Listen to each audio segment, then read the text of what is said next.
Najlepša hvala, gospodu županu. Zdaj pa vabim, da nas pozdravi še generalna direktorica Direktorata za prostor, graditev in stanovanja na Ministrstvu za okolje in prostor, ki je organizator današnjega dogodka in ki je tudi omogočil, da smo se danes tukaj srečali. Gospod Barbaro Rado. Lepo prosim.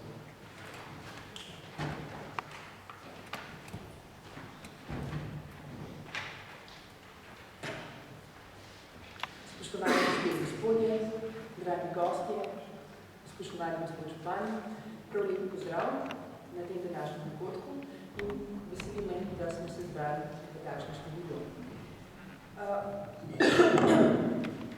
Današnji dogodek poteka v okviru meseca prostora, ki pod okriljem našega ministrstva poteka zdaj že 3. leto. Ponosni smo, da se je in se še bo v letošnjem oktobru zvrstilo preko 50 različnih dogodkov, povezanih s temami prostorskega razvoja, urejanja prostora in naselj, razvojem mest, arhitekturo in graditvijo. Današnja konferenca se še posebej navezuje na letošnji slogan meseca prostora: spreminjamo mesta, ne podnebja, s katerimi želimo spodbuditi dejavnejše spoprijemanje mest s posledicami podnebnih sprememb in opozoriti na vlogo celovitega prostorskega in urbanističnega načrtovanja pri tem. K uspešnemu prilagajanju podnebnim spremembam lahko veliko prispeva ravno ustrezno načrtovanje in upravljanje zelenih javnih površin. Vsi se zavedamo, da so zelene površine v mestih eden glavnih dejavnikov zagotavljanja kakovostnega bivalnega okolja in da imajo številne različne funkcije.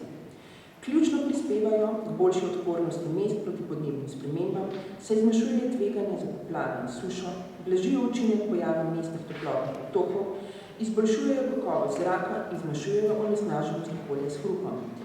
Prebivalci mest nudijo prostor za druženje, rekreacijo in kakovostno preživljanje prostega časa. Nenazadnje, zelene površine v mestih prispevajo tudi k ohranjanju narave in biotske raznovrstnosti. Da je celovito načrtovanje zelenih površin neposredno povezano s kakovostjo bivanja in kakovostjo okolja v mestih, je poudarjeno že v obstoječih državnih prostorskih razvojnih dokumentih. Strategija prostorskega razvoja Slovenije in prostorski red Slovenije iz leta 2004 vsebujeta dobra izhodišča za zagotavljanje kakovostnega urejanja zelenih površin v mestih in naseljih in poudarjata pomen celovitega načrtovanja zelenih površin. Pomen te tematike je prepoznan tudi v procesu prenove strategije prostorskega razvoja Slovenije, ki trenutno poteka na našem ministrstvu.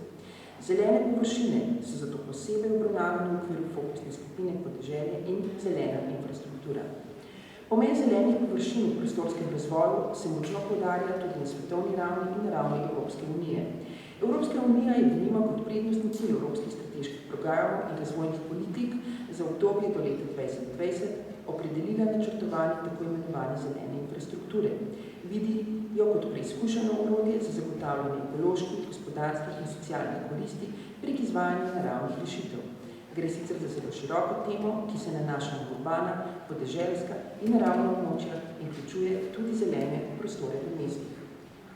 Na tem mestu bi izpostavila tudi novo urbano agendo o trajnostnih mestih in naseljih za vse, ki je bila prejšnji teden sprejeta na svetovni konferenci Združenih narodov Habitat 3 v Ekvadorju.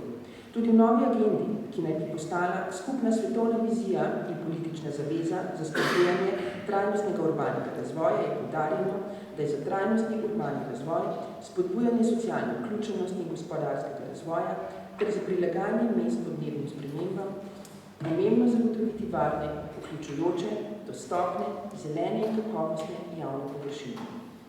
Danes med nami posebej pozdravljamo kolege iz Nemčije in Avstrije, ki nam bodo predstavili svoje izkušnje z načrtovanjem zelenih površin mest. Hkrati pa me veseli, da današnji program dokazuje, da tudi v Sloveniji že obstajajo primeri celovitega pristopa k načrtovanju in upravljanju zelenih javnih površin v mestih in naseljih. Zato upam, da bomo danes slišano in videno še v večjem obsegu uporabljali v celotnem slovenskem prostoru. Hvala še enkrat za udeležbo in nam želim vsem en lep in uspešen dan. Hvala.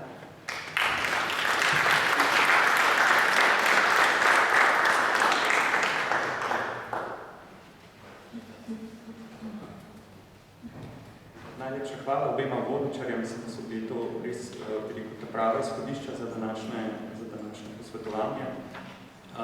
Zdaj pa začenjamo s prvim delom predava.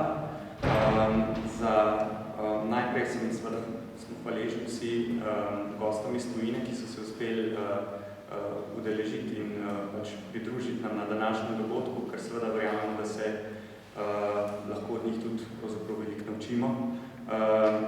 To sta gospod Werner Rolf iz Tehniške univerze v Münchnu in pa gospod Tamara Brahnič iz lokalne pisarne Nove na Dunaju. In ta prvi, najprej bom pravzaprav povabil k predstavitvi gospoda Wernerja Rolfa in prosim, da se nam pridruži na odru.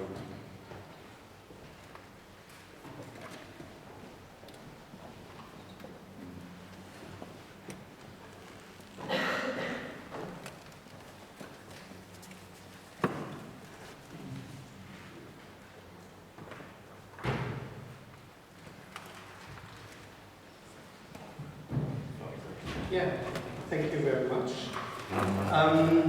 Thank you very much for having me here and for invitation.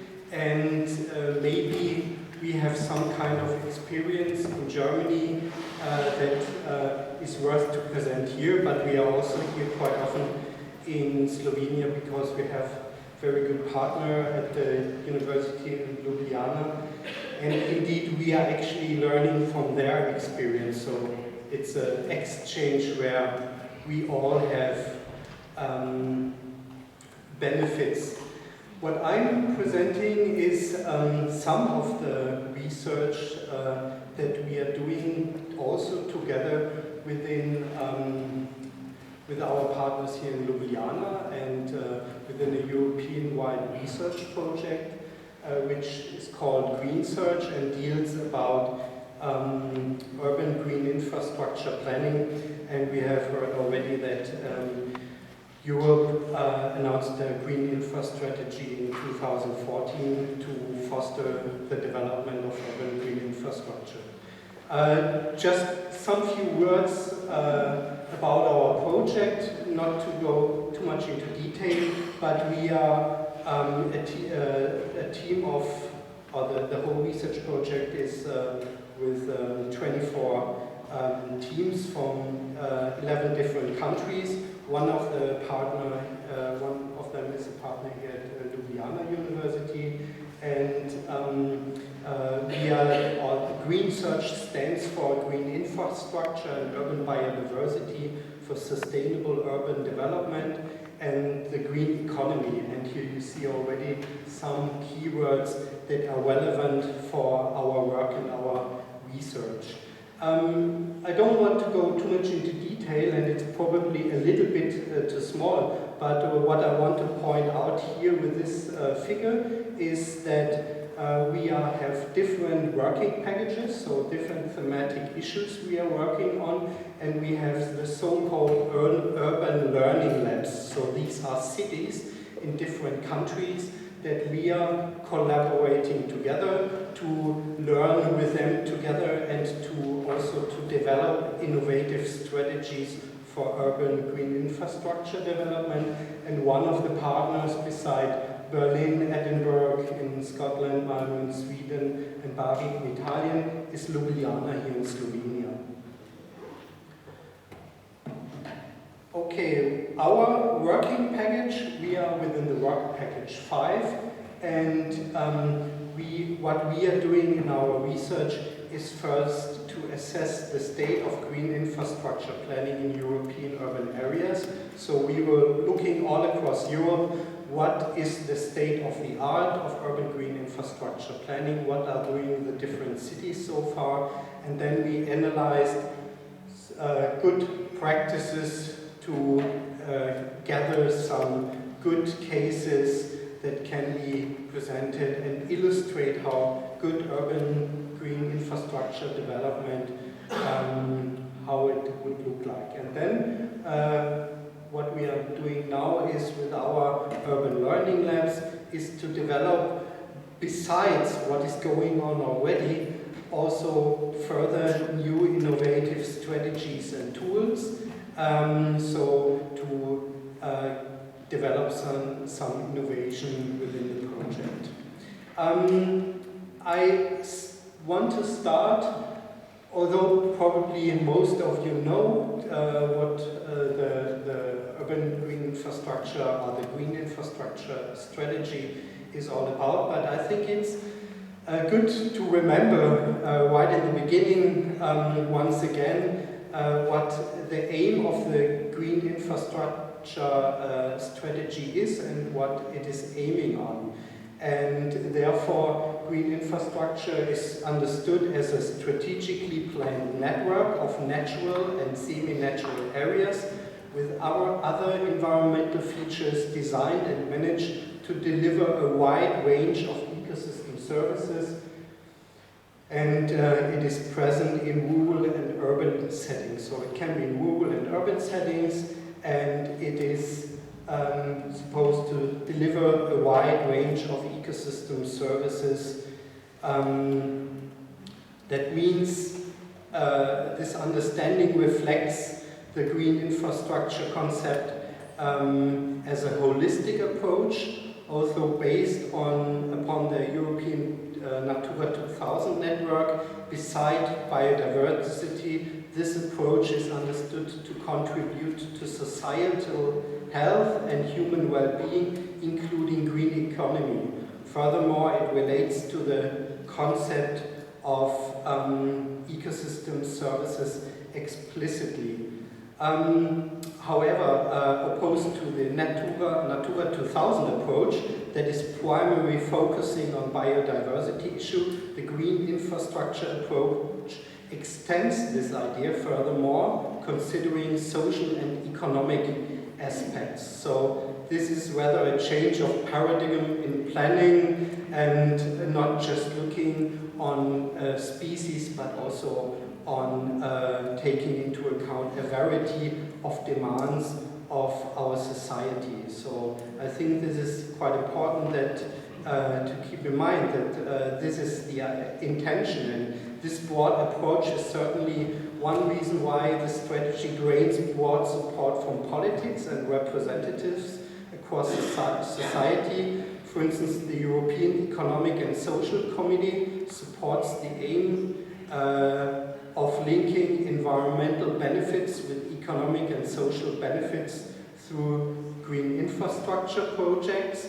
And furthermore, the Committee of Regions supports the green infrastructure strategy as it is being considered to be extremely important for achieving Europe's objectives for 2020 in terms of resource efficiency, social and regional cohesion, smart and sustainable growth, attractiveness, improvement in biodiversity and landscape quality, and so on. So you see there are, including even local job preservation and creation, there are many reasons why the Committee of Regions and also the European Economic and Social Committee supports the green infrastructure. So this is a planning strategy that gains a lot of support, and that supports, of course, us in our work as urban planners, because there are a lot of people that are supporting us in this way. To do so, to achieve these aims within our project, we developed or we defined planning principles. We did not develop them, they are existent, they are well known already, but these are principles that we think are very important to successfully develop urban green infrastructure and to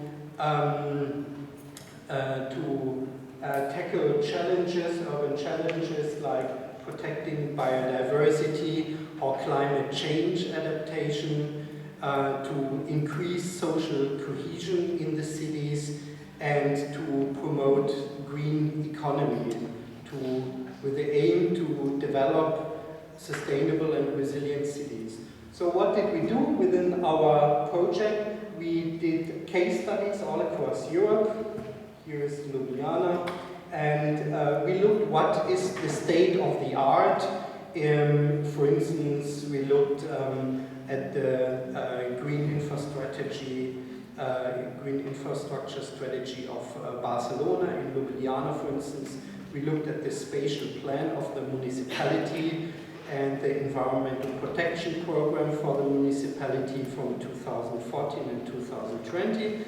And with this, we looked what is the state of the art, and we could identify that connectivity is a widespread important planning principle, that multiple functions and benefits are considered in planning across Europe. However, objectives to increase multifunctionality are rarely articulated. So this is also some experience that we had, that people say, okay, multifunctionality is important, but how can we really increase multifunctionality? What does it mean for us as a planner? What do we have to consider? And what is multifunctional and what is not multifunctional, and so on. So there are some difficulties to operationalize this topic. That integration is not a widespread planning approach, and that social inclusion in green space planning differs widely across Europe. We have found examples where there are very intense activities to participate people, and we have other cases in other countries where it's not often practiced. What we now did after we have identified, based on these in this first phase of the state of the art, the idea was now, in the second phase, we wanted to identify innovative planning strategies and governance approaches, and to identify factors of success and limitations. So we are looking what are factors of success and limitations, and what are preconditions leading to successful strategies and governance approaches, and how can limitations that are existing can be overcome. So these were then our next working steps. We did this by a mixed method case study approach, where we also did some case studies and a comparative analysis. We worked together with local partners and did a planning document analysis, and also developed a questionnaire for city officials. So we really talked with the planners in the towns and asked, okay, what was successful? Why was it successful? What were the problems? Why were these problems?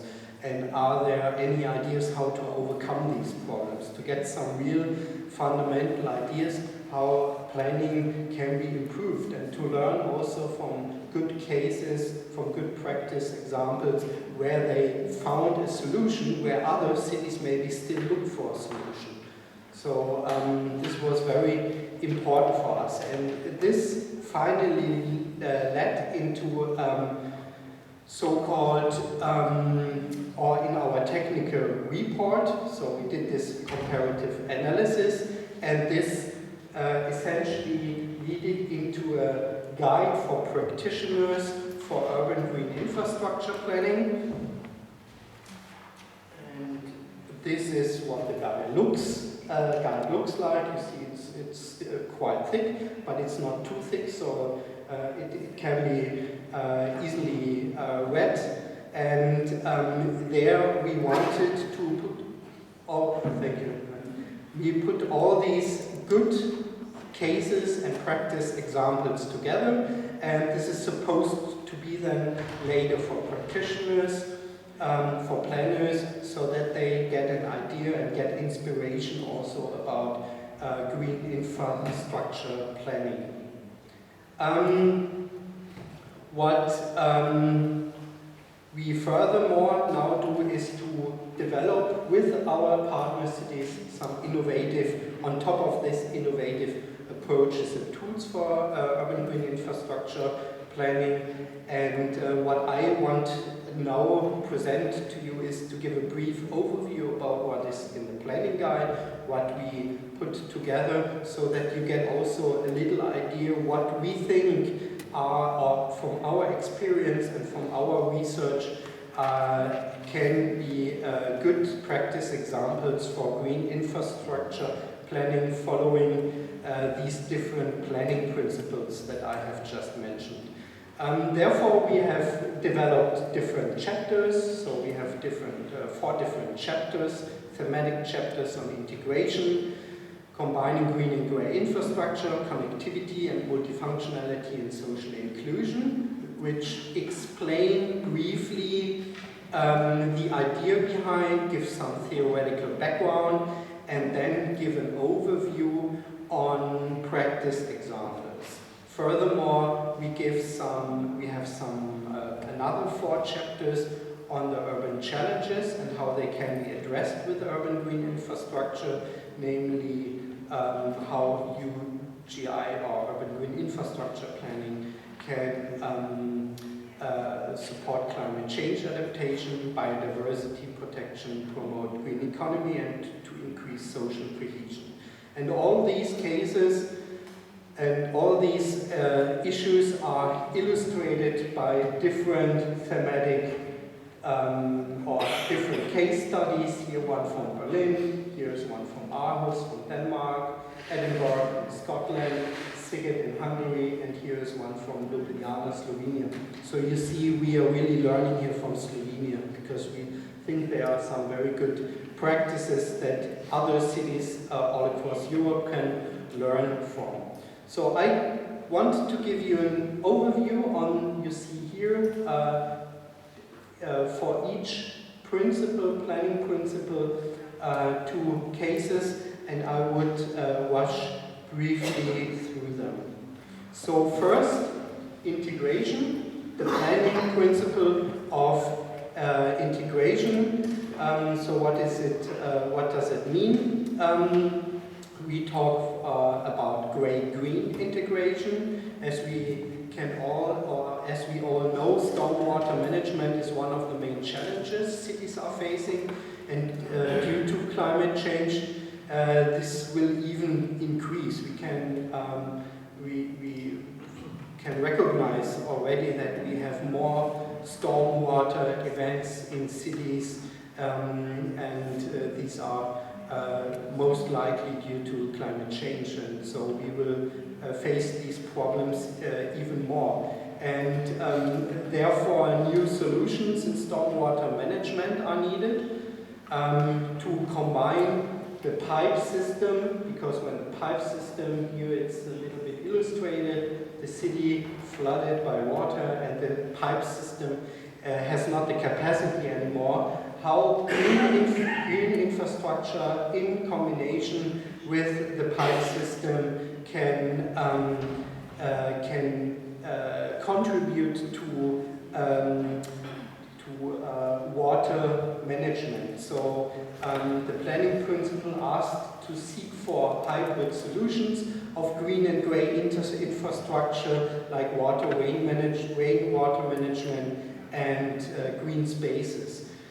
The 2 examples, the case studies that can give some inspiration, is one Malmö in Sweden. This case very nicely shows how a functioning open stormwater system can be integrated in a residential area. Furthermore, it shows that a step-by-step approach enables continuous learning and steady improvement of its function. So they are learning from local pilot projects, and with this experience, they step-by-step improve the whole system in the city. So they don't say, this is now our model, and now we implement it everywhere in the city. They do it step-by-step.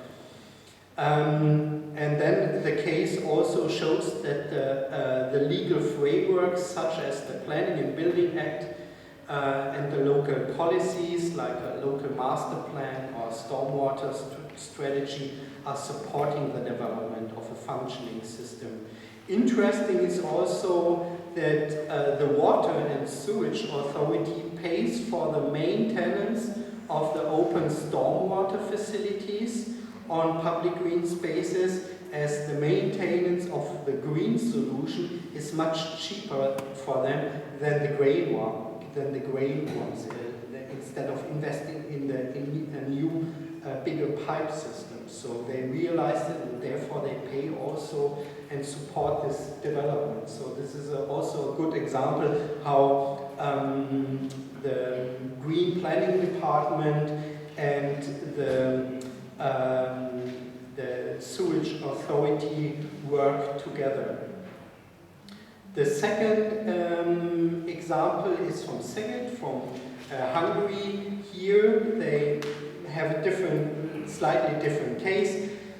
In the last years, since they became member of the European Union, they got also a lot of money for urban renewal, and they used this also to not to rehabilitate the urban areas, but also to implement green-grey integration. It also illustrates how good cooperation between planners can support the development of green-grey integration, for instance, based on experience. The municipality, in the meanwhile, developed a checklist of stakeholders that indicates precisely which stakeholder should be involved at which stage of the process. So they have done it now several times, and they know exactly, okay, at this point I have to talk with this person, with this ministry, with this administration, and so on. And they this helps them quite a lot to make it efficient. And furthermore, because they made so many intensive efforts,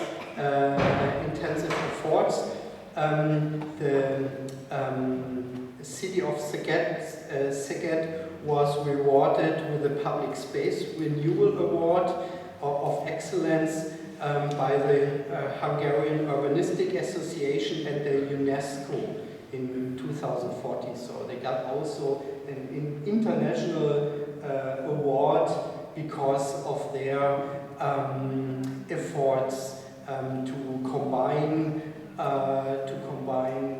urban renewal and storm grey integration. What we see here is, for instance, an area that can be used as a spring by people, by children, but you may recognize this here is like a little pool, which then, if there is a stormwater event, works like little retention areas, and they are placed everywhere in the cities.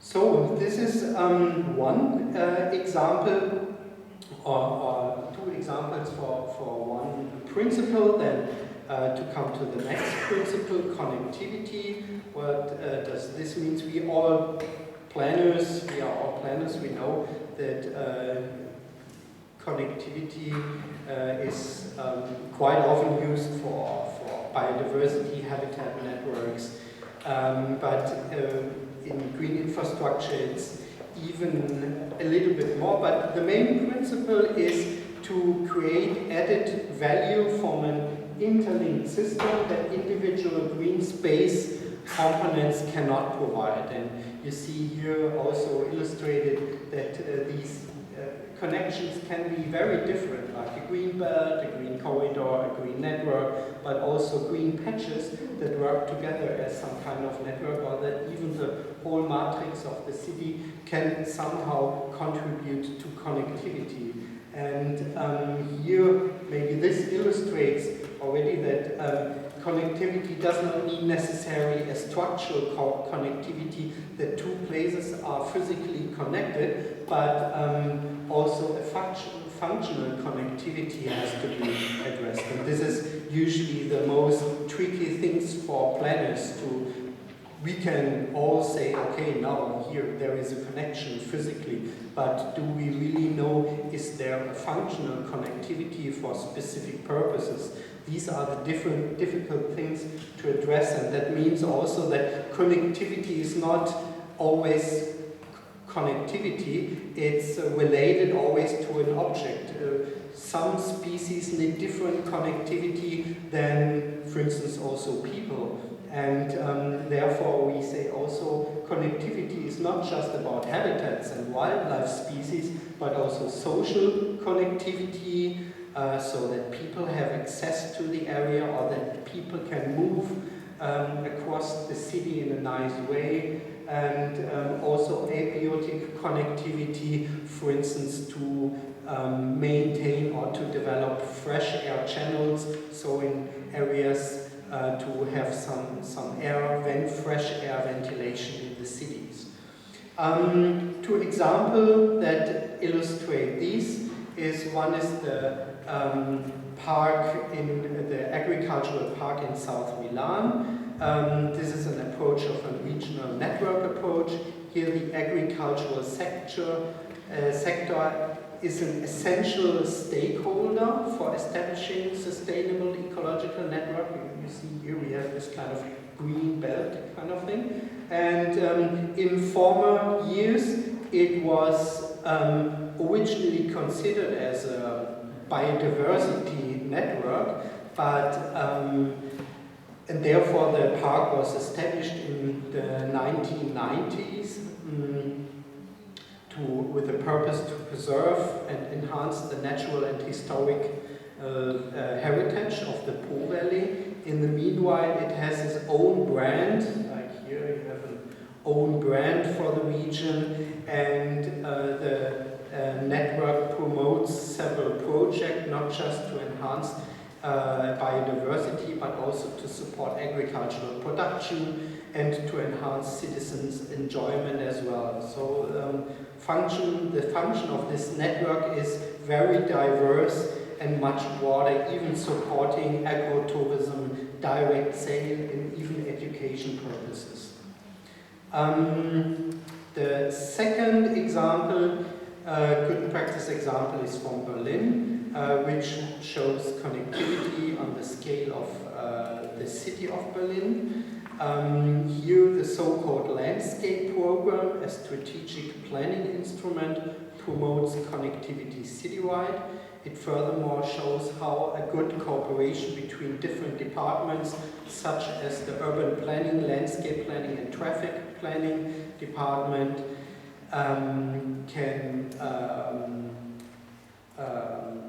lead to multiple linkages between plans, policies and projects, as well as the integration of connectivity objectives in different instruments that strengthen the consideration of connectivity as multiple authorities support them. So here the cooperation is very important, and the case study that we also have in our guide shows or illustrates the so-called Schöneberger Loop, which shows how a path network of 20 green walks with a length of about 7 kilometers has been implemented. So here it's a social connectivity, and where people now are attracted using these, for instance, going with a bike instead with a car, because it's nice and very easily now to move across the city using these green walks and paths. Coming to the third principle, multifunctionality. The principle of multifunctionality is how to mediate between the different and potentially conflicting demands of multifunctionality as a major, or which is a major challenge for green infrastructure planning. So here it's about the support of multiple users and multiple ecosystems, and whereas these multifunctionality does not mean that every functions have to be at the same place in the same time, but we may have a spatial level, so it can be that within a region the different functions are on different places, but all together they provide some kind of multifunctionality for a district in the city, for instance, or a time segregation where you may need specific uses just for a limited time, for instance during flood events in the spring, but during the rest of the year you can use it for different purposes. Here the good cases that we explored is one is the case of Aarhus, which is very interesting as the initiative was originated in the aim to improve life quality in a social housing area to prevent and encounter crime and safety issues. So it was the people didn't really feel safe living there anymore, and therefore the idea arose in the city department to increase urban multifunctionality linked to the restoration of green space functions. Furthermore, a second reason why the initiative arose was that Aarhus was recently experiencing stormwater flooding, which moved climate change adaptation to the top of the planning agenda of the city, and therefore the city developed a multifunctional inventory scheme that was considering 3 dimensions, like the social and health issues, economic sustainability, and climate environmental sustainability. And this case also shows, illustrates how good cooperation between different stakeholders led to a successful consideration of multifunctionality. So actually a different purpose. It was to encounter crime issues led to the improvement of the multifunctionality of green spaces in this case. So they thought, and I think this is also good to keep in mind, that green space is not just about aesthetics, but it also brings some different benefits societal for our society, and even safety issues it can contribute to. The second example of, or good case study of multifunctionality is the case of Edinburgh. In Scotland, they developed an open space strategy, and to take into account the demands of the population, of all citizens and other stakeholders, they did a very high level of consultation on the green spaces, asking different groups, entrepreneurs, youth groups, children, and based on these audits and interviews, they also define, so what are the different demands, what are the different functions that we have to supply somehow with our green spaces. So they did it very interestingly with this consultation, and so that this is not just being a plan for the whole city to support implementation. Out of the citywide open space strategy, they developed so-called neighborhood action plans to improve the open space provision in each district area. So the implementation was supported using this way. Okay, so I come to the last principle, social inclusion. Social inclusive planning relates to a planning process that is open to all and incorporates the knowledge and needs of diverse parties, and therefore we think it should enable all social groups to participate in the process of urban green infrastructure planning, while putting special emphasis on the most vulnerable ones in order not to exclude them from planning. So this is quite a challenge, how to approach them, how to reach them. But it does not aim only to assist discovering the interests of different stakeholders. So it's not just asking what are your different interests, and then you somehow leave it by this and try now to do it, but also to balance the different stakeholder interests. And this is certainly for us planners the most difficult thing, to balance the different interests. Then also social inclusion means to reach a higher level of equal access to green space services. In Germany, in some cities, we always experience that when the city department improved the green space quality in a district, then suddenly the rents of the apartments raise because they have a higher living quality, which leads to the case that some people cannot afford to live in this district anymore because now it has a nice green space quality. So this is an effect that we can experience in some places, and that does not mean, or this means that this can also bring some conflicts, and for us, therefore, it should be also a challenge to be aware of this. It should not mean not to improve the green space quality anymore, of course not, but to make sure that also in all other districts are areas that are accessible for all people and citizens in the area. Okay, and here the good examples is from Ljubljana.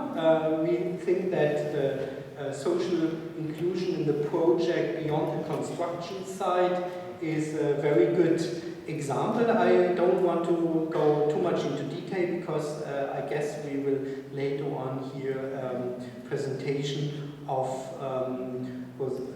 Rosalia Cevic on this topic, but here you see this is a case study of Slovenia that we are presenting and say, well, European cities, you can learn here from a Slovenian city.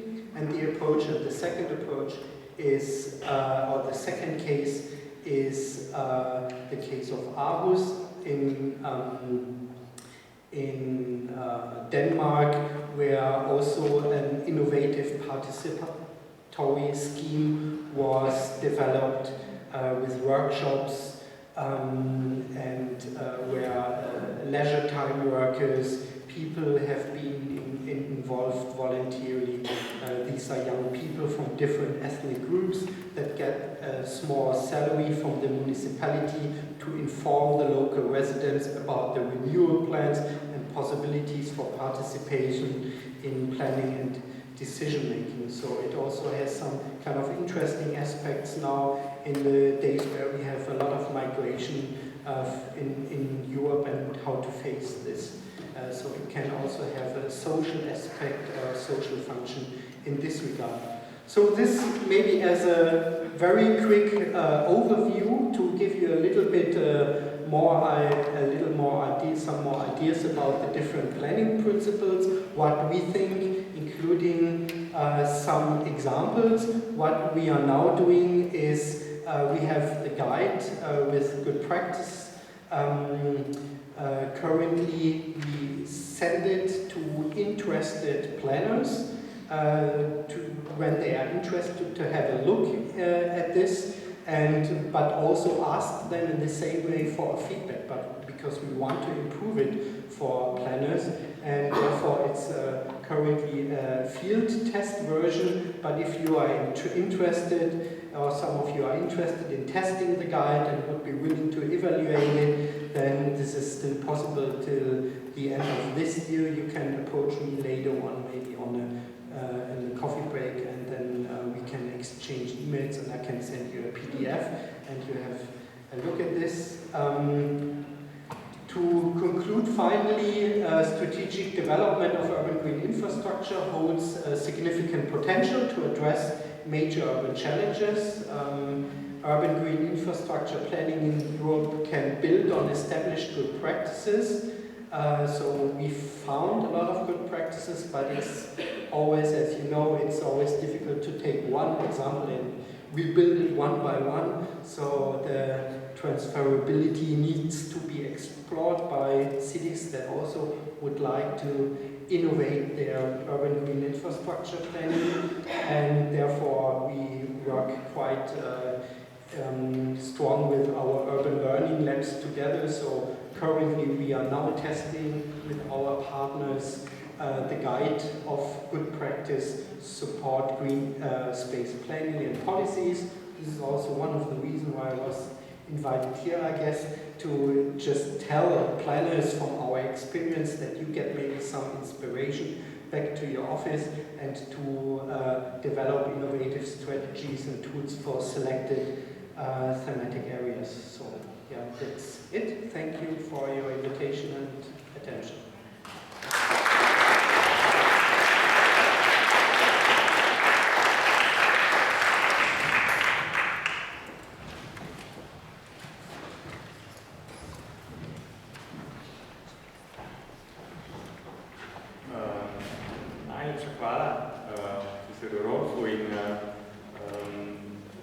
Predstavitvi, bi rekel, ene teoretične, bi rekel, malo osnove načrtovanja in pravzaprav tudi vzdrževanja javnih zelenih površin. Zdaj se nam je, pač, da je to en primeren, bi rekel, uvodni prispevek za današnjo konferenco. In smo hvaležni partnerjem projekta Green Search, da so omogočili pravzaprav tudi na prisotnost gospoda Rolfa danes. Zdaj bi pa prišli na naslednje predavanje, ki pa prehaja iz, bi rekel, bolj načrtovalskega teoretičnega okvira v bližje praktičnemu delu. To je pa predavanje gospe Tamare Brajevič, ki prihaja iz Dunaja in sicer iz lokalne pisarne od ena oziroma dveh lokalnih pisarn urbane prenove, ki so organizirane pač v okviru mesta Dunaja. Več pa verjamem, da bo povedala sama. Lepo prosim, gospa Brajevič, da se nam pridružite.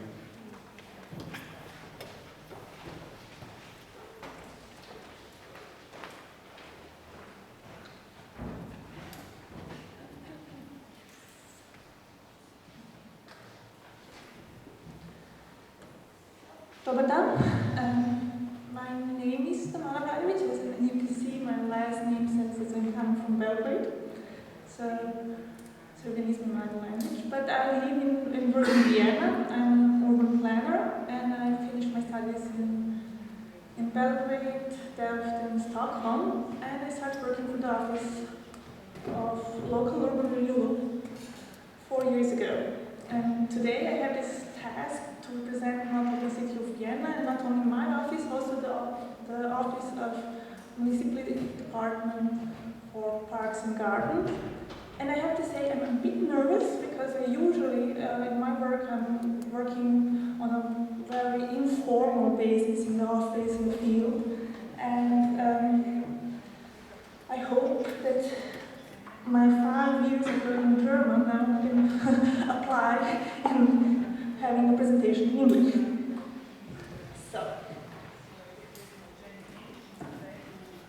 first to say, Vienna is a fantastic place to live and work in, and there are corresponding international studies supporting this with evidence taken from all areas of life.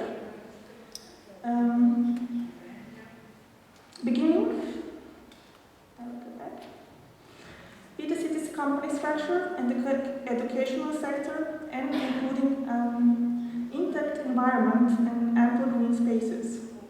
Vienna, moreover, scores with a public transportation network, extensive social housing program, and social services that are available and affordable for everyone. Across the world, Vienna is respected for its success in the field of participation and in high standards of services for the public. As a dynamic city in Central Europe, it's also very growing and will face a significant number of inhabitants until 2029. Vienna had 2 million inhabitants last century, but now we are growing again. And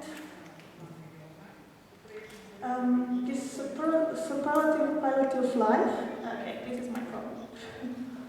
Sorry. We'll do like this. So the high quality of life is largely to the fact that the city has always known how to change and reinvent itself. Examples of this are the city center of Vienna, the first district, a historical center that was surrounded by the fortification walls until the 1850s, to be replaced by the Ringstrasse, the ring road. And ring road is a ring boulevard with representative buildings like Parliament, Vienna City Hall, parks and museums. Inner district, that's like third and ninth district, are places between city center and Gürtel, also called Belt, city ring road parallel to Ringstrasse. And these were mostly built in 18th and 19th centuries during Gründerzeit. It's a founder epoch that characterized Vienna to this day. One more example of projects of the interwar period, when most of the public housing was built, and today social housing or public housing, both municipality and non-profit, has more than 400,000 high-quality dwellings. This is repeated all over the city. This contributes significantly to a good social mix and affordable housing for all. As already said, Vienna is growing, but at the same time, it manages to keep its share of green spaces at 50%. It means it's around 200 square kilometers of green areas, and a large part of these green areas is for the free public use. Large-scale structure decisions such as the preservation of Vienna woods and creation of Danube islands have combined environmental quality with attractive leisure options, and in the case of Danube, have protected the city against flooding. Public urban green areas in Vienna are administrated by the Municipality Department 42, EMA 42, Parks and Gardens, Municipality Department Forestry, Fisheries and Urban Agriculture, and Vienna Cemeteries.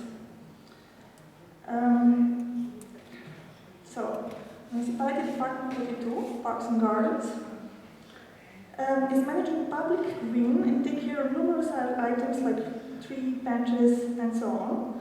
And the key guidelines for the city growth are defined by the Urban Development Plan 2025, also known as STEP 2025, where the thematic concept green and open spaces was focusing on the maintenance and development of high-quality green and open spaces in Vienna.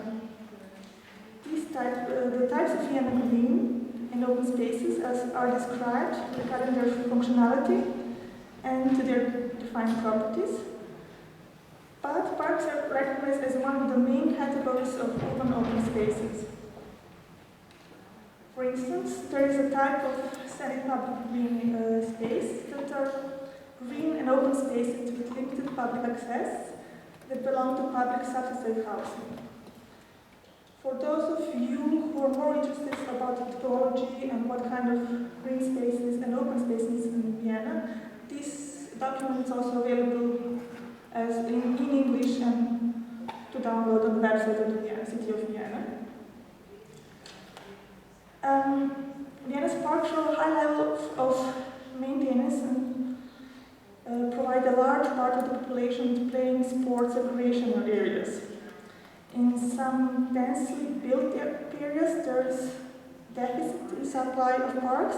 However, in new urban development areas, parks play an essential role in urban development design and are built as a part of urban development projects. New plans and redesigns of parks need to apply this document called General Design Guideline for Parks in Vienna, is also issued by the Municipality Department 42. This document actually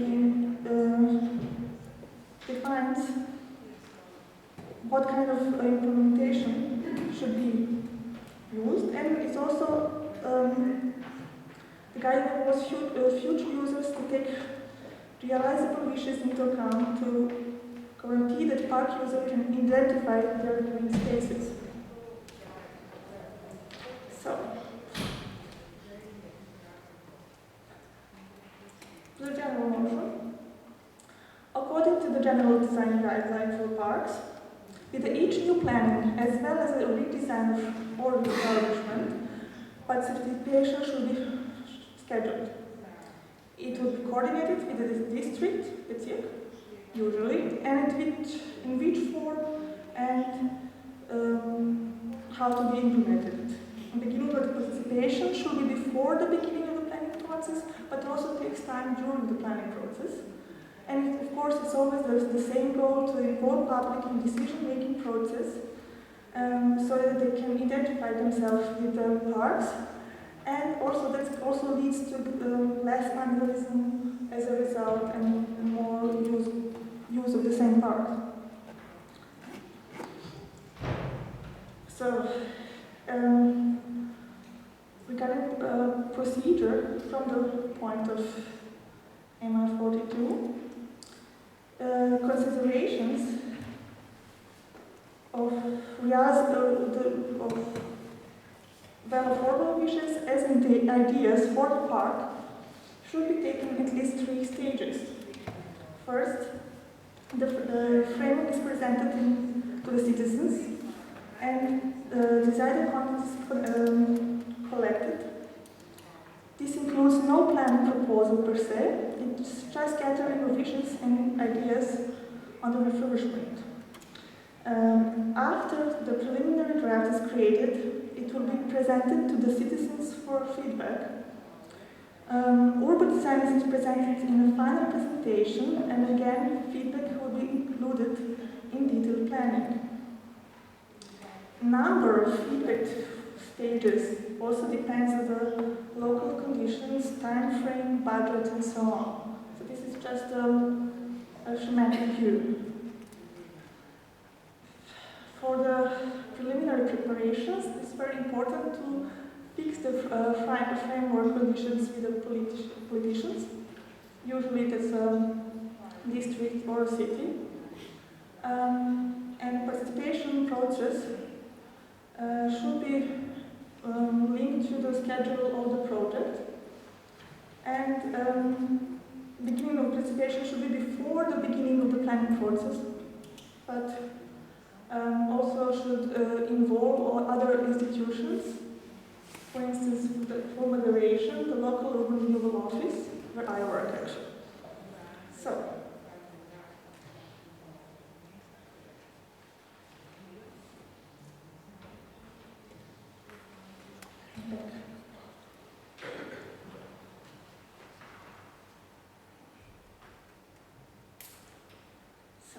local urban renewal offices, or KBAs,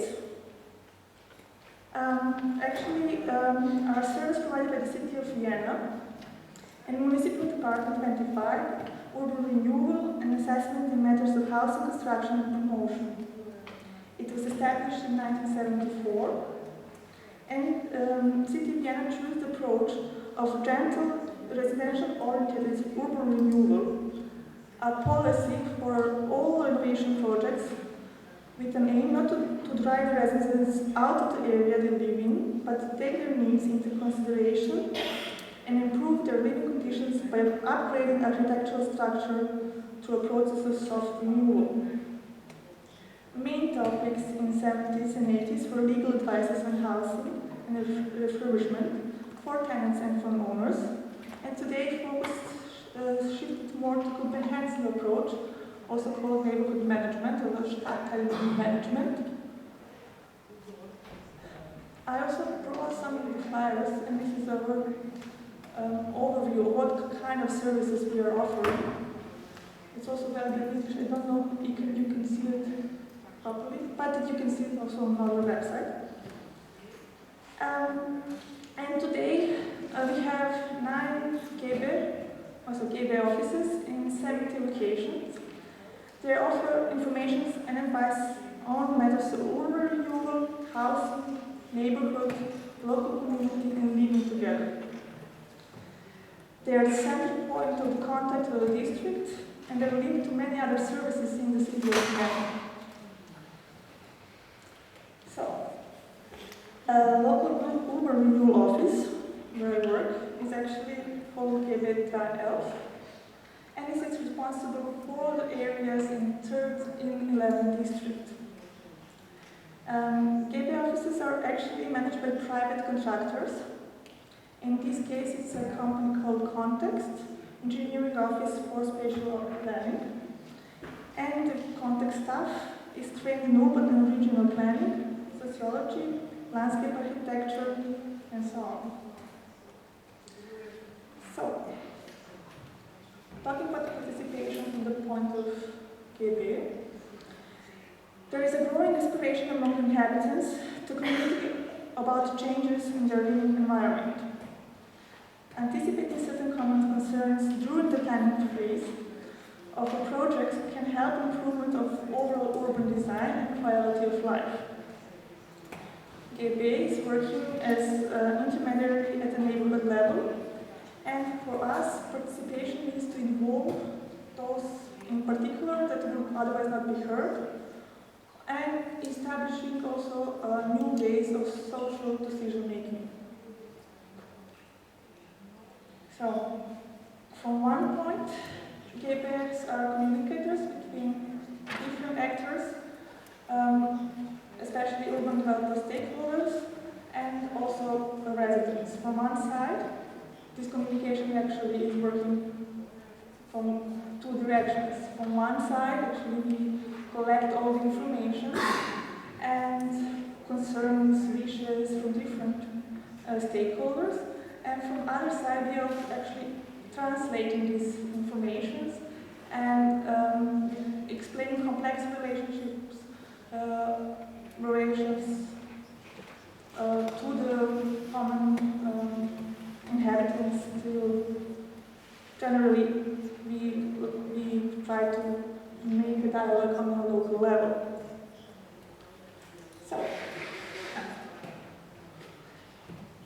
So taking into account that all said about the participation from the point of Municipal Department 42, that is managing parks and gardens, and a local urban renewal office, GBs, that are communicators on the local level, I would like you to present two examples from our practice involving both institutions. And always the common goal was to involve citizens for better urban living space.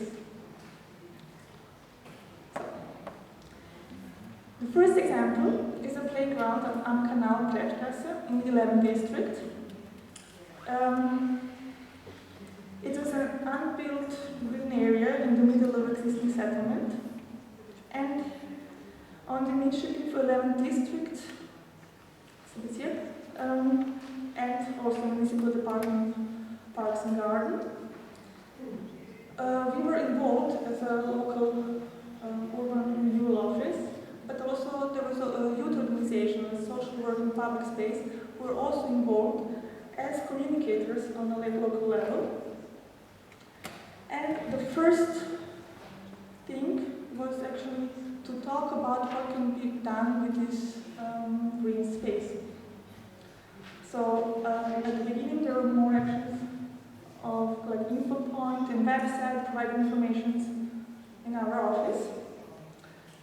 And then we started with participation activities like workshops and actions and park, and also with local residents, but also with school and youth organizations. And then after gathering all these inputs, there was a creation of recommendations, and these recommendations were actually the first draft, the preliminary draft about a park. That draft was then again discussed with the M42, Parks and Gardens, and District Authority, and then was again presented back to the public. Then we again gathered feedback, and what was interesting in this case, significant changes were made. So, preliminary draft was under the idea, trains and railways, the old ideas were selected and collected on this topic, and first design was made with this idea in background. It was made as a playground for all, for different groups, but there was, from one side, people who were having positive feedback. They were mostly children and their parents, but the residents who were living there were having negative feedback because they were first afraid of the noise, as too much noise, and second, there was no pedestrian access to the park. So after talking about this solution, there was back going to the stage when planners were redesigning the idea and made a solution that now the park was built as a playground for young children, so Kinderspielplatz. Just to clarify, that means, at least in Vienna, that it has very specific opening hours.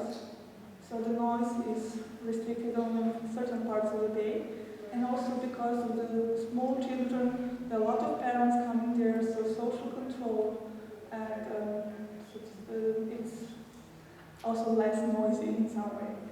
And of course there was a second solution that was a pedestrian crossing that was installed simultaneously with the park. So,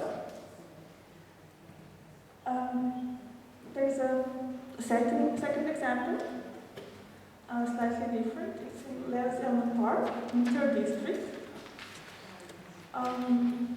in Eurogate. Eurogate is so-called brownfield investment. It was a formal train station, and it's a huge project.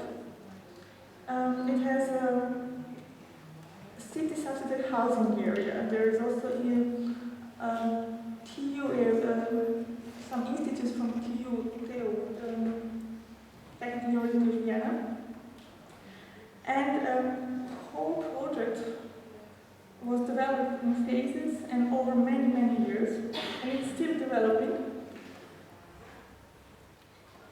But, as you can see, the General Green Space Plan was made in 2002. It was a long time before the first buildings were existing there. And so what happened is that actually in 2011, the first inhabitants actually moved in when the first buildings were finished. And parallel to that, there was made a detailed plan for the park.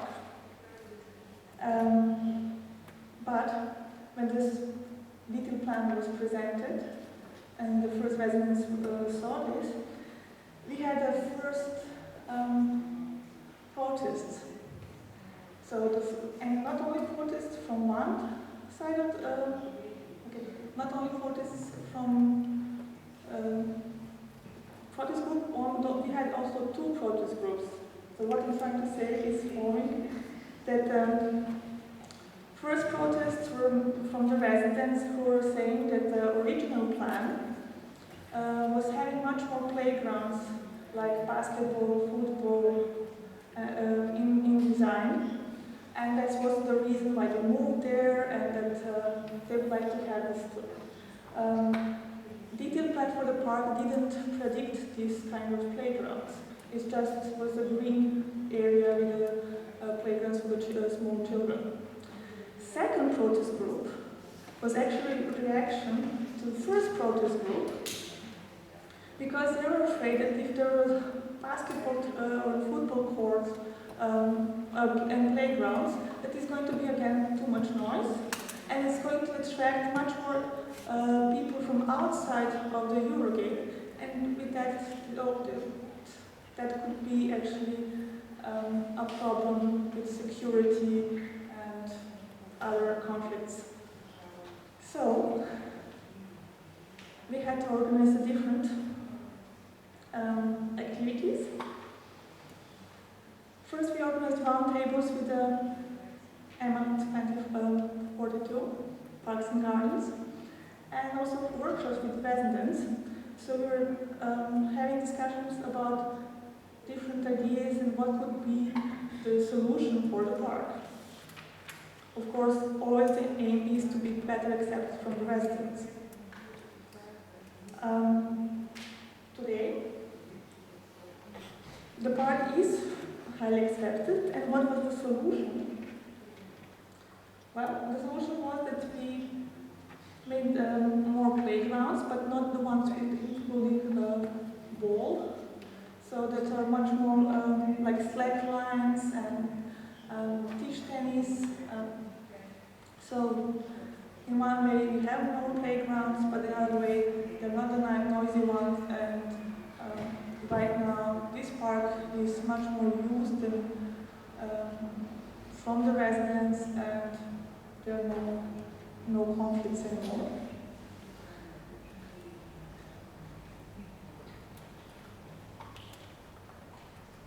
So what was important in this case? First, it was important to provide information on what is really planned. Second, was to enable discussion among the residents with conflict interest, and to give them possibility to be heard, actually, even if they have a different opinion.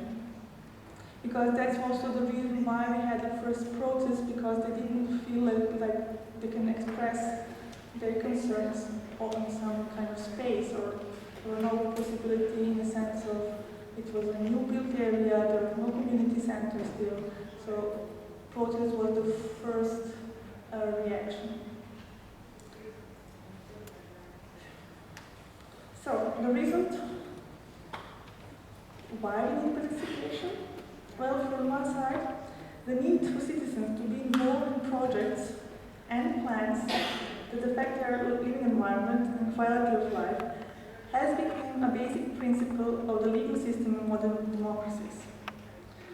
For citizen participation to be effective, citizens' interests should be defined as clearly as possible and should be taken into account at the earliest possible stage.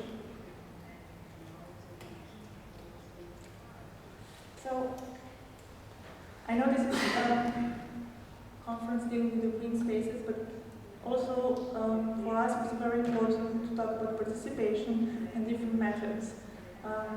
Different institutions are applying different methods, and I believe that many of you already tried many of them. But this is some advices how actually to involve people in placemaking. So when you're making participation projects, dealing about, if it's about a park or about new housing areas, it's very important, at least in Vienna, to be first multilingual and to interact with the public. It's not only to talk different languages, it's also to be able to translate the different plans and ideas to common people. And you should have fun. This is supposed to have some kind of festival character. Notice that people are much more willing to participate if the character of the event is not like this one, when it was like ex-cathedra talking. Not only the people who have problems with the public presentation, but also that through the conversations that are not really about the topic, people start talking about the topic that is in our interest. It's also interesting to have playful ways to raise awareness about certain issue for different events. Sometimes it's that also like children workshops, but then there are also their parents coming there, so talking about it. Problems can be not very directly, but in some way in the background you can always have your issue as prepared. It's also always important to work with local actors, project partners. The good thing about urban renewal office is that it exists already 14 years, and these partnerships are long-lasting, and it's important because it's different target groups also have different local actors that they actually trust. So having project partners is always good. Also, it's not to be always in the office. It's very important to go there where the people are. Here we can actually see our different projects, but one of those is the Wurstenwagen. It's a typical Viennese kiosk where people are selling Wurst sausages. And we were actually having a participation project about Simmeringer Hauptstraße. It's about the street and how to renew the street. And we were using actually this kiosk to make contact with the people. Of course, sometimes people were coming in asking for sausages, and some were having a bit concern why there's no sausages. And in some point, the discussion went from why so many kebab and not so many sausages as before. But at the end, we came to results that we actually talked about the street and how it's developing. Okay, one state, different language. It says we should work with the target groups, the specific target groups, and with their institutions.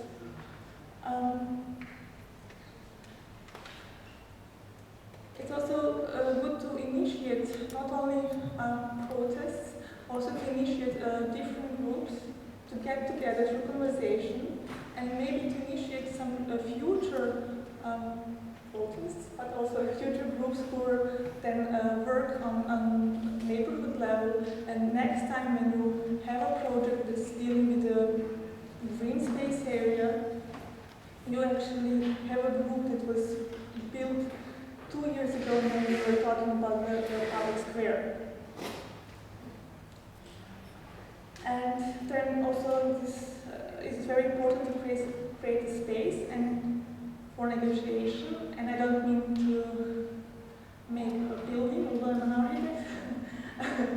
It's in the sense that different people can talk and not to be afraid to say the concerns, and that this space for negotiation has to be recognizable in the sense of it can be a park, it can be a forum, but places where you can actually discuss about the different point of views. And of course, that's a place where you actually invite different stakeholders to, so to say, our territory.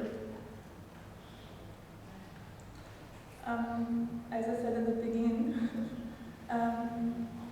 open and close communication on a daily level. For me, it's after years actually much more easier to talk with people tête-à-tête, so than to stand and okay, let's present something. But I think it's also a very important part that during the time, also personal connection to people who live and work in the neighborhood. So, thank you for your attention.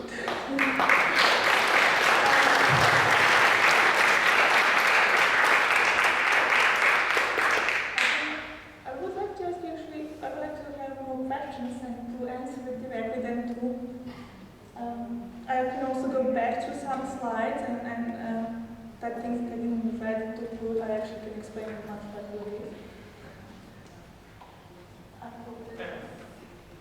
Torej, če so vprašanje kar na plan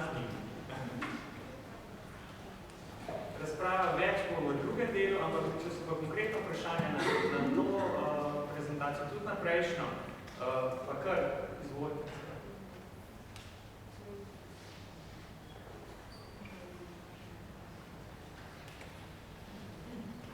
V redu? Ako nema pitanja? Pa kar se.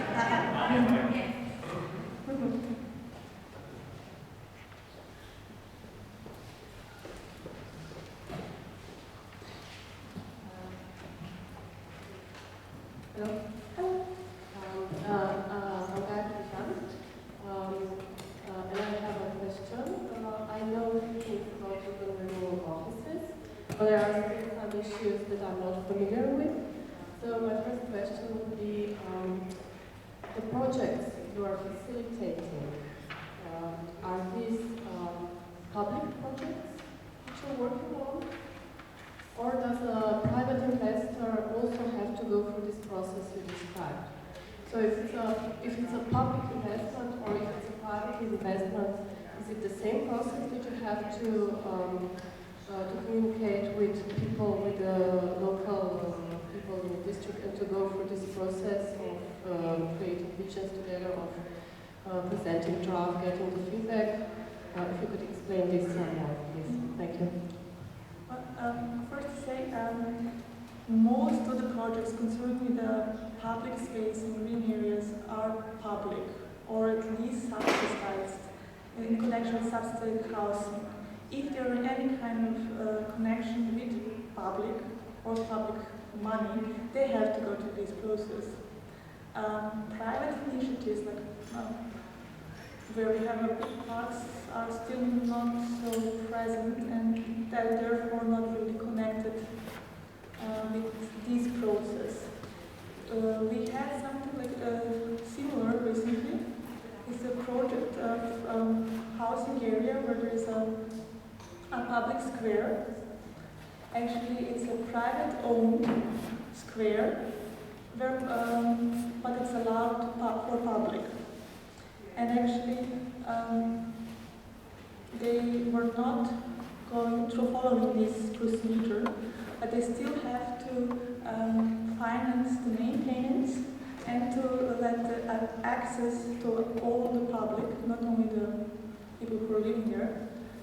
So actually now they invited us to facilitate communication process between inhabitants and surrounding, in sense of to clear this kind of whenever you don't have a participation process, actually then you have not really acceptance from the inhabitants, but also sometimes there is a problem because of the costs, and in sense that when there is no participation process and no open dialogue, very often the regulation how to use some space is not really clear and not set.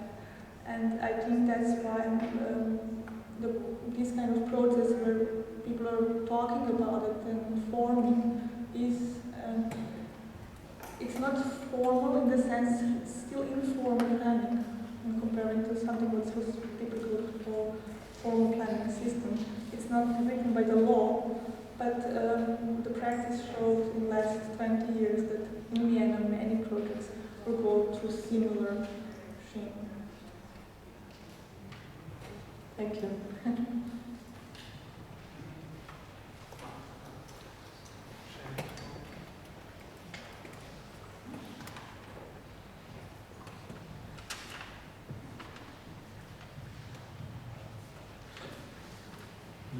My question is, you probably are paid for such activities in your office. So, how many people are working in your office, and there are probably bunch of organizations in Vienna. So could you tell for illustration about how many people in Vienna are actually working on such projects, and just one number, because here in Slovenia mostly people are working such things for free, just for some kind of do you have some suggestion in order how you all of these groups in Slovenia also are moderating and are activating people, as I said, mostly for free, voluntarily? How would you, do you have some clue, how would you, how start also to animate, I don't know, states, government, in order, in workshops, or I don't know how that also these people in Slovenia could get some money for such work? Well, first, yes, we are paid from the city of Vienna, local urban renewal office, and there is, at first, we have 9 offices in 70 locations. It's changing during the time and depending on the focus.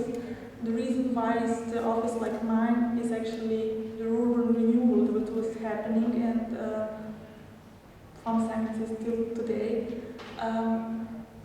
But regarding Slovenia and how to involve people, first, beside our office, there are also different organizations who are having different fundings, like Local Agenda 21.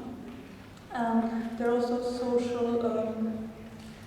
workers who are also contributing to participation process, and they're also paid on different levels. So there is also the money from the district, there is money from the city, there are some EU projects. For instance, we have my office right now, we have an EU project also happening in 11 districts that is paid from the EU, not from the budget of the city.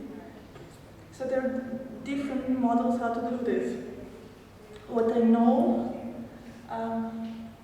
back then in Yugoslavian time, this formal planning and participation was predicted but never actually came to that we can live it today. And it's the question how to change the institutions and where to set actually this kind of bottom-up initiative. I was actually happy to move to Vienna and to be able to work for the office who has this position. From one side, there are sometimes problems because we are not authorities in the sense of we don't issue plans, we don't make any Strafen, so that can be sometimes a problem for common people to see. Okay. But from other side, it's also building up the trust to talk with us. And we are mostly planners and architects, and we understand the space. But I can say that these kind of offices are much more in connection with housing and big development projects. Then I can see them as existing for only open and green spaces. So in this sense, I think it would be possible to make these kind of offices that are connected to the development projects that are also having a strong funding.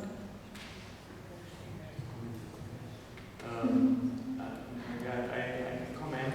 We had a conference last week in Kran, actually related to the exactly to the urban renewal offices, and two of your colleagues actually came, you know, probably, and it was a debate about this topic, how to actually also implement them in Slovenia. And I think there are some ways, but there is no, let's say, funding secured like it is in Vienna for 40 years. So that's a big difference. But Vienna is a good practice example in the world. Vienna has a huge system of public administration. I can't say that this is a super paid job in compared to working in the private sector, but it's in this sense having this stability, not only 40 years, it's also contributing to good work that can be done. So that's a price, maybe that's actually pays off. At first, thank you for your presentation, and thank you also to questions regarding also to my so I would like to ask what kind of organization you are, non-profit or so. What your connection with the municipality of Vienna, and how you. If this is a long-term, you have a long-term contract for some years, or how you are, how stable is your position on this working on these topics? Yep. Well, as I said, we are private contractors. Actually, local urban renewal office is a project from the city of Vienna. So basically, there is a competition, Ausschreibung, every 4 years, and different engineer bureau or architecture offices are competing, and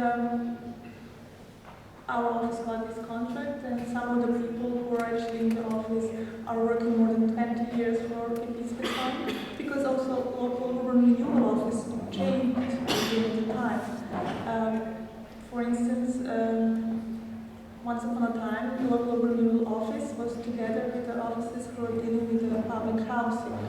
There is a, you can mind about it. So it's in Vienna, it's a huge area, so we split.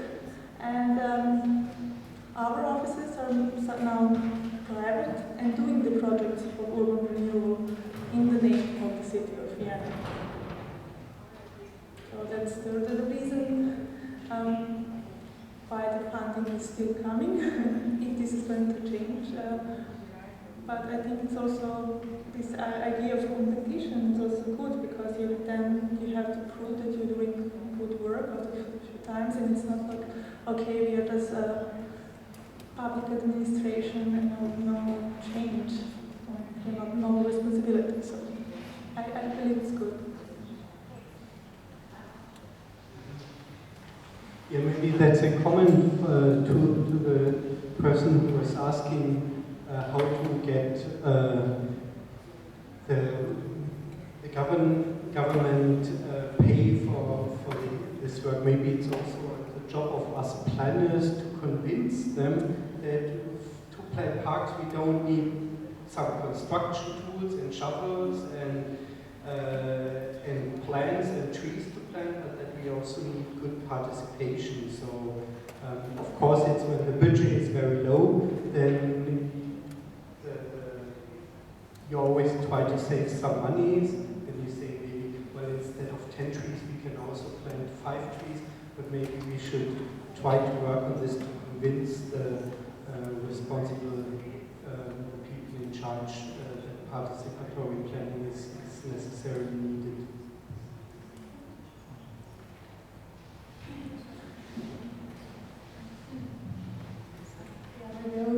Thank you for presentations. I would just like to reflect on these local generation offices that we had last week. What was maybe a crucial point that also your colleagues stated is the stability. And the stability was the political decision that the city of Vienna made And then the NGOs or local architectural offices, they are really important, but the stability gives this political decision to renew the areas and to stay in the areas, and then you can really have these 40 years and maybe just one more comment. When we were looking for a speaker of this topic, we actually asked the city of Vienna. So I think that's a big sign of confidence somehow that the city of Vienna suggested that you come from the urban renewal office, so they really rely on you somehow on these issues. Well, first it was about parks and gardens, and also I have to say that my boss, Andrea Breitwis, is actually she was a teacher at the university and also published a book on participation. That's also somewhere there. So I believe it's also connected that we have different projects and I can talk about it. And sometimes I think that they were thinking that I can talk Slovenian or I can talk Serbian. Okay. Yeah.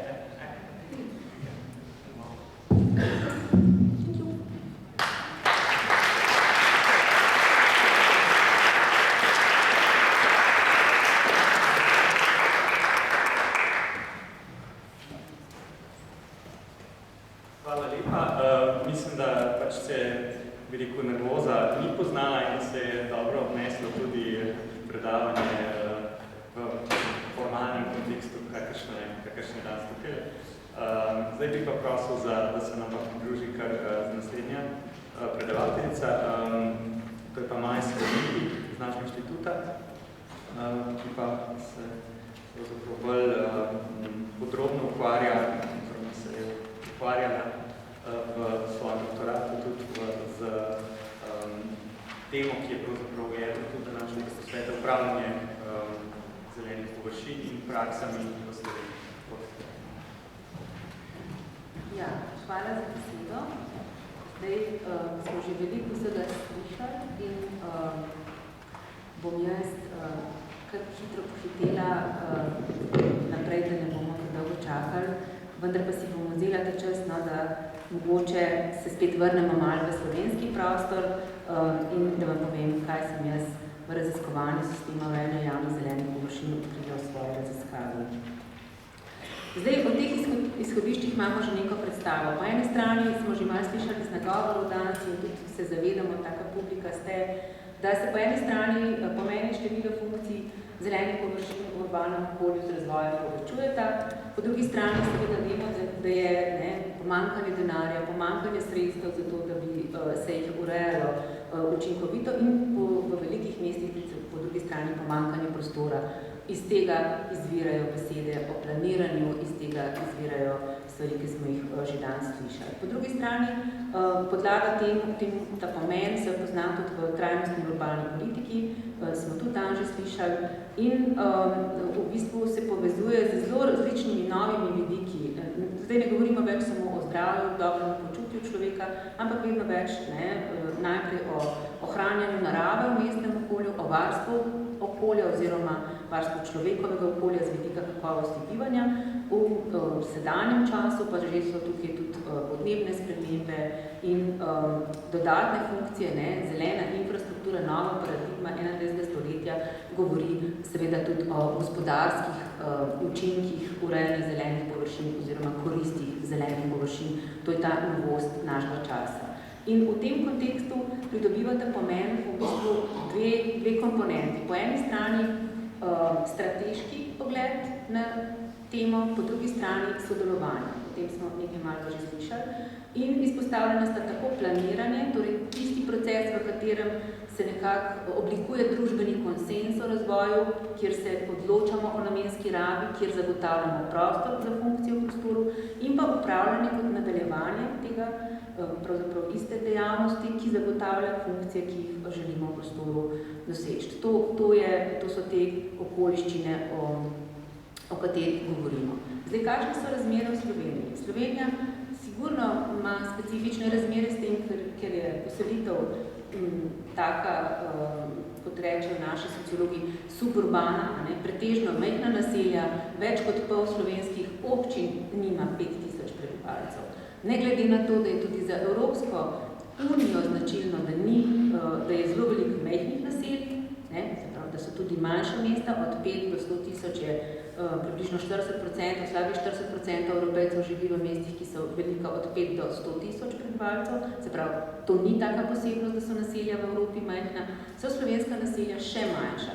Kaj zdaj ta majhnost pomeni? Majhnost seveda pomeni, da zelo hitro pride do ideje, da je narava dobro dostopna in da je človekova potreba po stiku z naravo zadovoljena, brez da mi urejamo javne zelene površine, kot so parki in javni vrtovi in druge ureditve.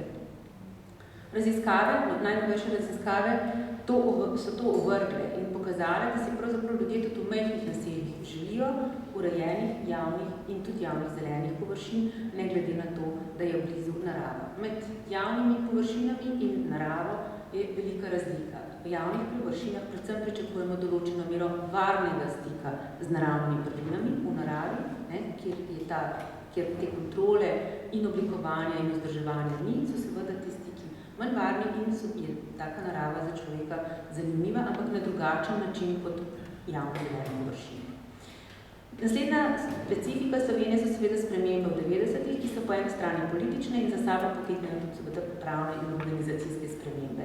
In te so zdaj v zadnjih 25 letih zaznamovale razvoj tega področja in dejavnosti, ki so povezane z njim. Pol je še ena posebnost, to je, da zelo slabo poznamo pravzaprav razmere. Vsaka občina, vsak kraj zase relativno dobro ve, s čim se ukvarja, medtem ko na ravni višjih ravni, regionalne ravni nimamo, državne ravni nimamo. Se pravi, tako pregleda v smislu tega, kakšno je stanje v državi na področju urejanja javnega prostora, urejanja javnih zelenih površin, ni dobrega. Ni niti sistematičnih raziskav, niti sistematičnega spremljanja stanja. Potem sta še dve specifiki, za katere tudi vem, da se jih zavedate. Po eni strani to, da so starejše površine, ki so nastale prvenstveno po drugi svetovni vojni, že potrebne prenove in v zadnjih 25 let niti niso bile deležne velikih investicij, se jih bolj za silo vzdržuje. Nove javne površine pa so pravzaprav vprašljive kakovosti. Jih niso prav velike, niso prav razsežne in pogosto nimajo teh vseh principov vključenih, kot smo danes lepo slišali, da bi upoštevali več funkcij zelenih površin, predvsem pa, da bi imeli vgrajeno tudi vprašanje tega, kako bodo dolgoročno vzdrževane, kako bodo živele in kako se bodo preobražali glede na potrebe prebivalcev. Kaj nas torej zanima, kako deluje slovenski sistem in kakšne spremembe bi bile potrebne, da bi deloval bolj celovito in bolj vključujoče glede na dva trenda, ki sta tako najbolj splošno prisotna. Za to potrebo je dobro, da si razčistimo pojme, o čem govorimo. Javne zelene površine so tiste površine, ki so v javni splošni rabi. Tukaj v tem trenutku ne razpravljamo o tem, niti čigave so, niti kdo z njimi točno upravlja, ampak nas predvsem zanima ta posebna karakteristika, ki jih loči od drugih zelenih površin v urbanem okolju. Razlika med javno zeleno površino in zasebnim vrtom ali pa razlika med javno zeleno površino in neko kmetijsko površino ali pa komercialno zeleno površino je v tem, da so javne zelene površine predvsem zagotavljajo družbene funkcije tudi. Druge zelene površine opravljajo številne funkcije, tudi na individualni ravni človeka, družbene funkcije na kolektivni ravni skupnosti urbane pa zagotavljajo javne zelene površine. Zato teh površin ne morejo nadomestiti komercialne površine, niti druge površine, ki so v zasebni ali pa polzasebni lasti, se pravi, kjer je pristop omejen ali z vstopninami, urniki, vrati, nekimi pravili, ki izločujejo, ne vključujejo pa vseh in to na splošni ravni. Tukaj je ena schema, ki pokaže, da je taka razdalja tudi sicer upravičena in vem, da tisti, ki ste praktiki, to dobro razumete. Zakaj gre? Kadar nekdo reče, da so javne površine samo površine, ki so v javni lasti in ki z njimi upravlja javna oblast, na primer občina, seveda ne pove vsega. Občine namreč upravljajo tudi z drugimi svojimi zelenimi površinami, ki niso v javni rabi, na primer šolskimi površinami, nezazidenimi stavbnimi zemljišči in podobno. In seveda po drugi strani imamo v slovenski tradiciji, če hočete, pa ni tako specifična, tudi površine, kot so gozdovi, ki so v zasebni lasti in vendar jih uporabljamo, kot da so v splošni javni rabi, kot javne površine. Ne? To je dobro imeti v mislih. In tukaj spodaj ta citat se mi zdi pomemben, zato ker pravzaprav to iskanje ravnovesja med javnim in zasebnim v urejanju zelenih površin v urbanem okolju je nekaj, kar je tradicionalno prisotno v romskem prostoru, to ni kakšna posebna domača specifika. Kadar govorimo o urejanju javnih zelenih površin, v stroki, tej ožji stroki, ki se ukvarja z vzdrževanjem, ki prihaja z komunalnega sektorja, se rado to enači z vzdrževanjem. Danes smo že slišali in seveda, ko govorimo o integraciji in o več funkcijah in seveda, ko pošteno govorimo o zelenih površinah in koristih, moramo govoriti skupaj o planiranju, vzdrževanju, rabi in prenovi. Se pravi, vse faze urejanja moramo združiti, zato urejanje tako celovito, kot z eno besedo slovensko, vključuje vse faze. In na to mislimo, ko govorimo o urejanju. Kadar bom hotel specifično povedati, kaj velja za planiranje ali pa za vzdrževanje, bom specifična pojma uporabljala. Zdaj, tukaj je pač ena specifika, ki je tako malo taka osko strokovna, ampak je še kar pomembna. Zakaj? Zato, ker je prav ta v bistvu povezava med fazami urejanja tako zelo pomembna, zato da se funkcije zelenih površin, ki so bile na primer ugrajene v procesu planiranja, v rešitve, potem tudi živijo in izrazijo in da se njihove koristi dosežejo. Kadar govorimo o sistemu urejanja javnih zelenih površin, govorimo v bistvu o organiziranem načinu dela, kjer pričakujemo, da se ve, kdo je zakaj odgovoren in kako to dela. Se pravi, da so tukaj neka pravila, neke pristojnosti, razmerja, strokovnosti in s tem se v bistvu ubadamo v temle kratkem nastopu. Zdaj, vidiki urejanja javnih zelenih površin, mogoče sam še to, da se, to sem že nakazala, gre za to, da so se skozi razvoj tem temeljnim, osnovnim, bom rekla, pričakovanjem, ki v zelenih površin goji urbana populacija, se pravi dobro počutje, umik iz slabega z industrijo obremenjenega okolja v okolje, ki je pač nekako prirejeno po podobi narave, se povečuje. In nove funkcije so najprej funkcije, če so tle od začetka javno zdravje, pa družbena povezanost, pa enakost, pa pravičnost, so potem takoj seveda oblikovanje naselj, oblikovanje prostora, športne in rekreacijske funkcije, potem pa že v 20. stoletju tudi ohranjene narave, varstvo okolja in v 21. oziroma na prelomu podnebne spremembe, trajnostni razvoj in, kot rečeno, tudi zdaj že gospodarske koristi. Po eni strani koristi, ki so povezane z turističnim razvojem, pa tudi z siceršno razvojno privlačnostjo v razvoju mest. In sicer, zakaj je to zanimivo vedeti, teh vidikov, kot vidite, je zelo veliko. Če ta področja pogledamo, ki vsak gojijo neka pričakovanja do zelenih in javnih zelenih površin predvsem, moramo vedeti, da ko se to vsi ti programi nekako zgodijo v prostoru, vsi stroški urejanja javnih zelenih površin padajo na lokalno skupnost. Se pravi, pričakovanja ohranjanja narave, pričakovanja varstva okolja, vse to je treba spoštovati pri načrtovanju, na koncu pa je seveda taka ureditev strošek lokalne skupnosti. Iz tega, ker je to breme tako veliko, kot smo danes slišali župan rekel, da se pogoji pospešujejo, izhaja eden od motivov, zato da se vedno več govori o participaciji, vedno več se govori o sodelovanjih tehnikah, vedno več se govori tudi o partnerstvu, ki vključuje v procese urejanja tako nove akterje z področja zamisli, idej in potreb, kot nove akterje z področja financ in tudi nenazadnje dela in ukrepanja neposredno v prostoru. Zdaj, v moji raziskavi sem jaz skušala proučiti, kako deluje slovenski sistem na tak način, da sem si rekla, da moram videti, kako poteka vzdrževanje, kako se lahko srečam, sprašujem o povezavi med planiranjem in vzdrževanjem kot eno fazo, ki pač je tista prelomna glede na teorijo in tuje vire za to, da se celovitost lahko oceni, da pogledam, kaj se dogaja na polju stanovanjskih zelenih površin, glede na to, da je stanovanjsko okolje tisto, kjer se nas kakovost bivalnega okolja najbolj dotakne, kjer se najbolj dotakne ranljivih skupin, ki niso zelo mobilne, ki ne morajo iti v naravno zaledje mesta, ampak morajo biti blizu pri roki, v parih minutah, velja pravilo 3 minut, največ 5 minut na razpolago zelene površine. In pa seveda potem sem se odločila, da me zanima še to, ali lahko skozi kakršnokoli prakso v slovenskem prostoru proučim, kaj se nam dogaja na polju participacije in sodelovanja. In odločila sem se tudi na podlagi tujih virov in raznih stvari, ki sem jih prebrala, da je taka praksa vrtičkarstvo. Zdaj, kaj sem jaz ugotovila? Po eni strani sem to svoje raziskovanje povezala s 3 teoretičnimi izhodišči. Pogledala sem, kako je potekal razvoj naselij in kako so se javne zelene površine pravzaprav ugnezdle v to urbano tkivo in z vidika kakovosti bivanja in drugih vidikov. Pogledala sem, kaj se je zgodilo, kaj pomeni pravzaprav ta fenomen trajnostnega razvoja in trajnostnega urbanega razvoja in pa kakšne so neki nove prakse, novi pristopi k upravljanju z javnimi zelenimi površinami. Na podlagi tega sem potem te 3 raziskave mehne zagnala.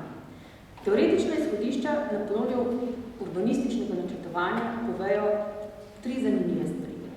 Po eni strani zelo pomembna stvar, namreč, da se javne zelene površine kot po fenomen javne ureditve, ki jo javna oblast uredi s tem, da pridobi zemljišče in uredi neko parkovno ureditev, pojavljajo šele v bistvu relativno pozno v zgodovinskem razvoju.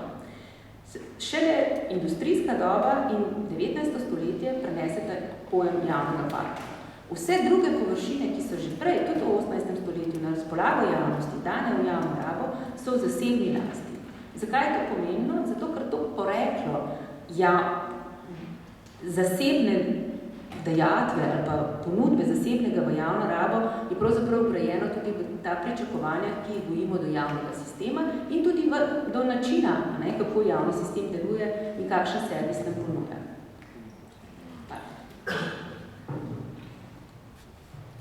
To je ena zelo pomembna ugotovitev.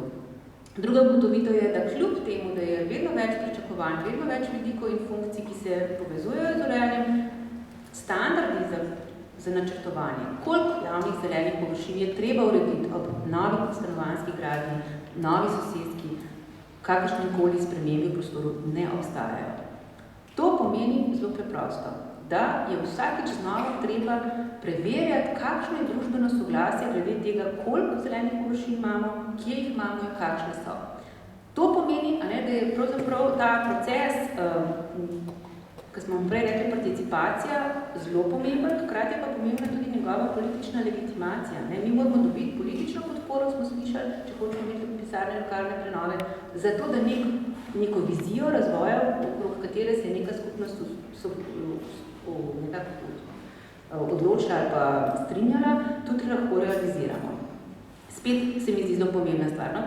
Tretja stvar je ta, da je v bistvu pa seveda odgovor planerske stroke na ta problem, da ni standardov, so seveda različni načrtovalski koncepti. In kar je zanimivo je to, da pravzaprav zgodovina v 20. stoletju, takoj ko se pojavi v 19. stoletju javni park, hitro začne porajati koncepte, ki vsi pravzaprav skozi vrtijo tudi to zgodbo o tem, kako pomembne so javne zelene površine.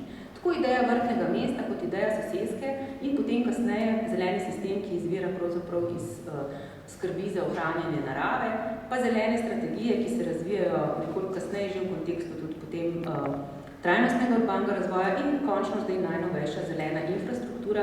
Pravzaprav vse so v isti smeri, vse utrjujejo pomen javnih zelenih površin za kakovost bivanja, dodajajo nove vidike in pravzaprav tudi nove principe načrtovanja in upravljanja s temi površinami. Kot rečeno, že zeleni sistemi, ki jih v 70-ih začnejo razvijati evropske prestolnice in jih imajo tudi naša mesta in jih tudi naša zakonodaja in priporočilni dokumenti na ravni države priporočajo mestom, je v bistvu prinesla to, da so vsa pravila načrtovanja, ki so v zeleni infrastrukturi prisotna. Kakšna je razlika med zelenim sistemom in zeleno infrastrukturo?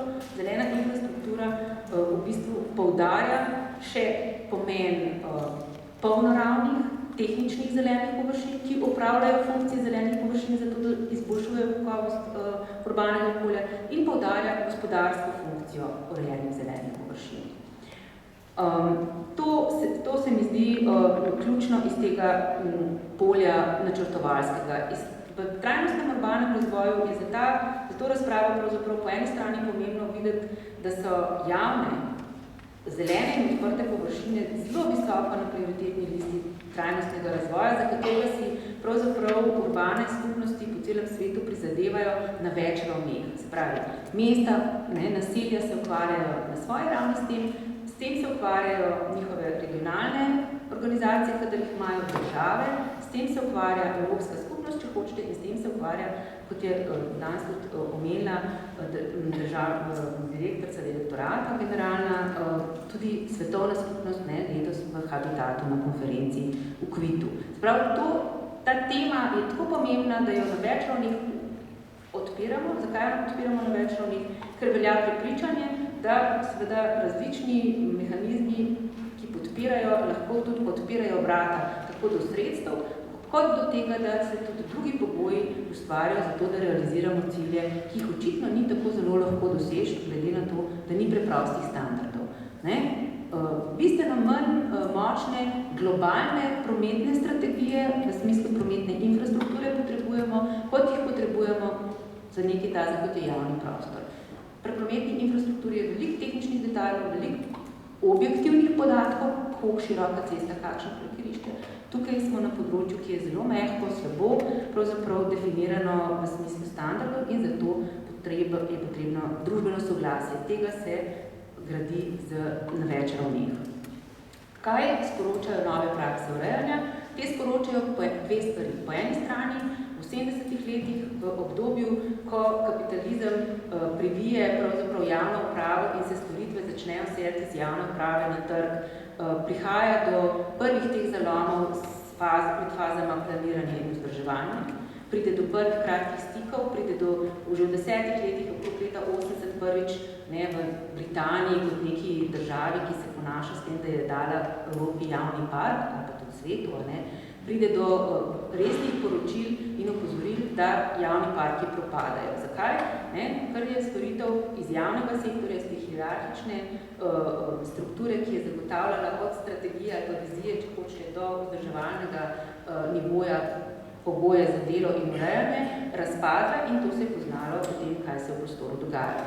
Po eni strani torej javna uprava, ki je pod primežem vedno manj sredstev in vedno slabših pogojev dela na nek način in zdaj po novem išče stik z novimi partnerji, spodbujene k temu, da išče nove partnerje, tako z vidika sredstev kot z vidika informacij. Po drugi strani se pa tudi družba seveda spreminja.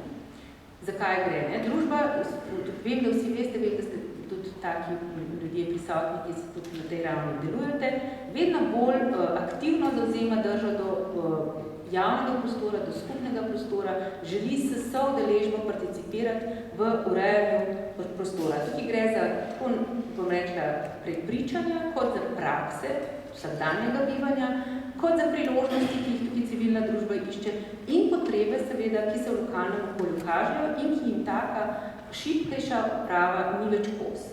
Treba je vedeti, pri zelenih površinah je to še posebej izrazito, po eni strani so to površine, ki jih lahko primanjkuje, za katere ni prostora, po drugi strani se tudi slovenska mesta, majhna kakršna so, ukvarjajo s tem, da je teh površin vedno zelo velika. Če hočete intenzivno dobro vzdrževati, če hočete preprečevati razrast invazivnih rastlin, morate imeti seveda sredstva, da vse površine, ki so zelene, vsaj pokosite, zato da zamejujete naprimer enega od negativnih vidikov. Seveda so pa drugi vidiki urejanja in opremljanja za to, da je zelena površina uporabna, seveda še bistveno bolj pomembni in jih je še več in tam stroški še bolj narastejo.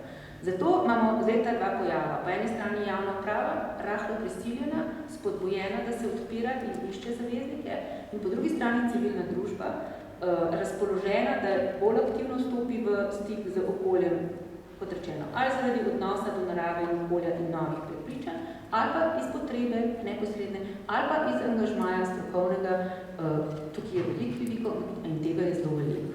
V tem kontekstu je mogoče pač sam treba povedati, da je zelo veliko teh novih praks povezanih ravno naprimer z vrtičkarstvom in zato ta moja izbira, da v raziskavi se dotaknem tudi vrtičkarstva. Zdaj, na hitro. Predhodnih raziskav ali pa sistematičnih raziskav na področju urejanja javnih zelenih površin je zelo malo oziroma jih praktično ni. To sem že povedala in to je dovolj za ta trenutek. Zakonodajni okvir teče tako, da po eni strani imamo Zakon o gospodarskih javnih službah in predpise, ki določajo, kako občine izvajajo obvezno gospodarsko javno službo, urejanje in čiščenje javnih površin. Urejanje javnih zelenih površin, ki je bilo v Zakonu o varstvu okolja predpisano leta 1993, zdaj leta 2004 se poveže z urejanjem in čiščenjem javnih površin in to je obvezna gospodarska javna služba. To je po eni strani dobra okoliščina, ker je obvezna in občine jo morajo organizirati. Po drugi strani ravno te dni Britanci opozarjajo, da ni nujno, da je predpisana obveznost tista, ki bo zagotovila kakovost, ravno se ukvarjajo spet z enim od obdobij, ko je financ za javne ureditve zelo malo in se sprašujejo, ali bi morala biti služba obvezna. Raziskave kažejo, da je to v evropskih državah različno urejeno in Britanci imajo kar prav. Ni nujno, da zato, ker je služba obvezna, stvari potekajo bolje. Tudi slovenske razmere kažejo, da je samo to, da je država predpisala občinam, da je to obvezno, pravzaprav rahlo premalo za to, da bi bili lahko s takim sistemom zadovoljni. Prva raziskava o vzdrževanju javnih zelenih površin izvedla sem intervjuje na vseh mestnih občinah in sicer z osebami, ki so na občini, na občinski upravi pristojne za to področje. Zanimalo me je, pogledala sem tudi vse internetne strani, vse pravno-formalne predpise občin, govorila sem potem, ko sem upravljala intervjuje z občinami, tudi z zbornico komunalnega gospodarstva, kjer so pravzaprav povezani izvajalci te dejavnosti, za naše komunalne dejavnosti občine izvajajo z izvajalci na različne načine. Izvedla sem tudi razgovor z odgovornimi na Ministrstvu za okolje in prostor za to področje javne službe. Zdaj, kaj sem jaz odkrila, oziroma kaj ta raziskava pokaže, da ne bomo predolgi. Pokaže, da je na večini občin samo ena oseba, ki je pristojna za vzdrževanje, da je sicer na veliko občinah prišel na razgovor tudi kdo od prostorskih načrtovalcev, se pravi, da te povezave se občinski uradi zavedajo, so pa različno dobre in v odgovorih potem seveda sodelavci občin navajajo, da je pretežna oblika sodelovanja je neformalna. Prav, ni rednih koordinacij med planiranjem, načrtovanjem novih ureditev in vzdrževanjem, ampak so te službe niso povezane. To je v bistvu še kar zanimivo z vidika tega, če želimo zagotoviti celovitost, pa tudi učinkovitost. Če bi šli zelo podrobno v finance, bi seveda ugotovili, da če vi načrtujete nov park, ne da bi upoštevali stroške vzdrževanja, si seveda lahko povzročite stroške. Odgovorni za vzdrževanje nam bodo povedali, da je pač lahko nočna mora vsakega vzdrževalca donacija, ki jo nekdo županu skozi protokol pripelje in se ta ne posvetuje s svojimi vzdrževalci. Posamezne ureditve so lahko zelo drage in lahko zelo obremenijo te relativno skromne proračune. Kar je še zanimivo je to, da je ta sistem izvajanja javne službe v 25 letih tako potekal, da približno 10 let so se ta komunalna podjetja, kot je že župan povedal, na različne načine obnašala, ki so bila izločena iz občin. Nekatera so propadla, nekatera so pričakovala, da bodo zelo uspešno služila na prostem trgu, seveda se je izkazalo, da tega trga nima, da je pač prej bila to komunalna služba ene občine in zdaj lahko je pač mogoče komunalna služba dveh občin, ampak prav velikih zaslužkov in profitov ni in veliko teh podjetij praktično, na koncu tudi največji ljubljanski rast, mariborska Florina in podobni je propadlo. In šele po letu nekje 2000, se pravi po 10 let po spremembah skoraj, se začne včasih te službe začnejo spet konsolidirati. Pri tem je še zmeraj tako, da je sicer 8 od 11 mestnih občin ima javno podjetje, z javnim podjetjem pogodbo o vzdrževanju, ena od mestnih občin ima še vedno vsake 2 leti razpis za novega koncesionarja. Se pravi, da je pravzaprav celotno vzdrževanje in urejanje zelo v enem takem ranljivem položaju. Vsake 2 leti se lahko povsem zamenjajo ljudje, ki delajo na tem področju.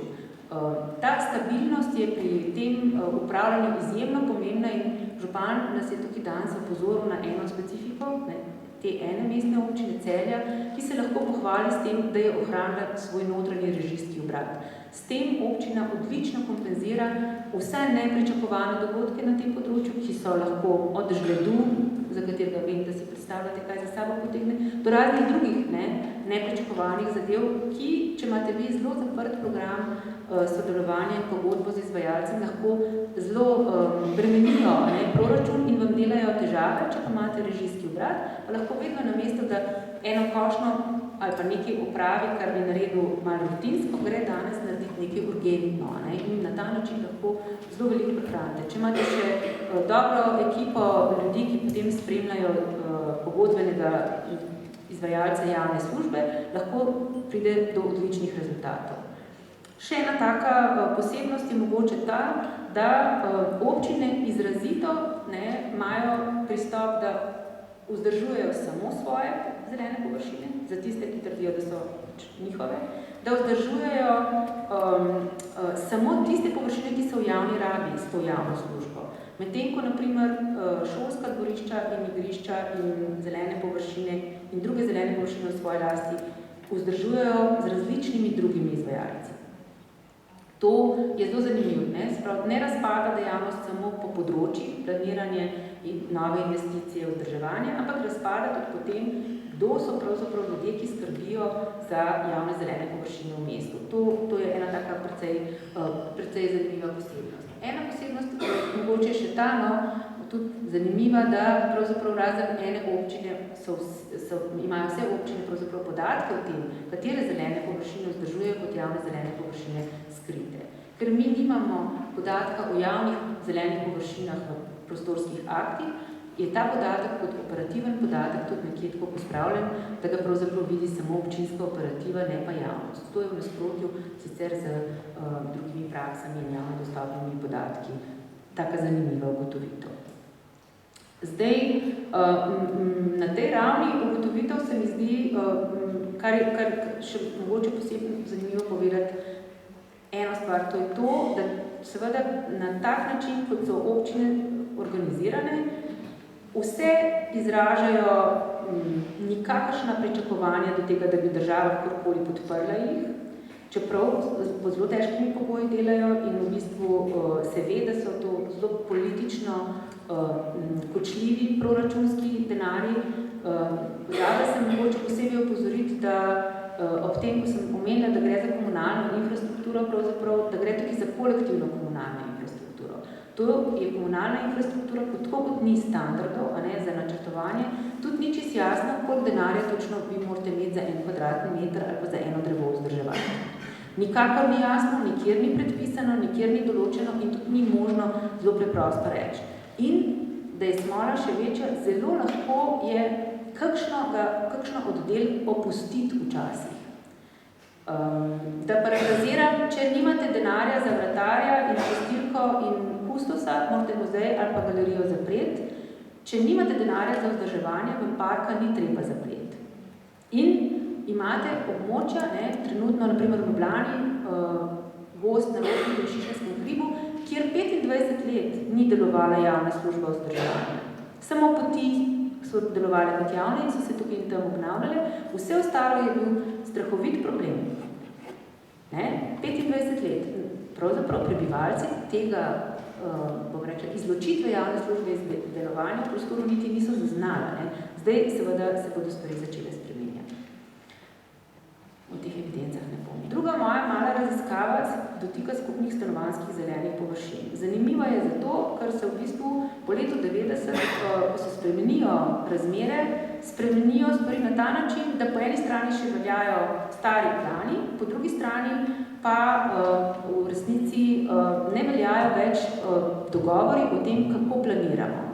Se pravi, v urbanističnem načrtovanju je bilo načrtovanje količine in kakovosti zelenih površin pravzaprav je delovalo na en tak neformalen način. Upoštevala so se so se standardi, ki ste jih pripravljali Mitja Jernec in Vesna Hlarluga za stanovanjsko zadrugo v 70-ih in so se upoštevali do tik pred zdajci, dokler ni prišlo do večjih sprememb in prvih zasebnih večjih investicij v 90-ih. In kar se je zgodilo je, da so novi stanovanjski gradnji v 90-ih pravzaprav nastale izrazito slabše kakovosti zelene površine, kot so v starejših soseskah. Tukaj smo v bistvu lahko odkrili, da so principi ali pa vodila za načrtovanje, za planiranje bili prešibki glede na privatni interes in glede na tudi šibkost, če hočete, političnega duha, ki je v bistvu odobril take investicije brez dobrih zunanjih ureditev. Najprej so na te stvari upozorili sociologi, kasneje tudi planerji in urbanisti, arhitekti, krajinski arhitekti. Bistvene spremembe se pravzaprav niso zgodile, čeprav je okrog leta 2000, mislim, da 2 ali 3, so prišla še posebna dodatna navodila z direktorata za prostor, zato da bi vendarle da bi opozorila na to diskrepanco, kakšni so pogoji urejanja urbanega prostora in so tudi posebej poudarila to karakteristiko. V starejših stanovanjskih soseskah so razmere seveda take, da so pod dobrimi pogoji planiranja v času močne socialne države, v Sloveniji pretežno po drugi svetovni vojni, zgrajene ali pa urejene površine, zgrajene soseske in urejene površine imele relativno veliko zelenih površin.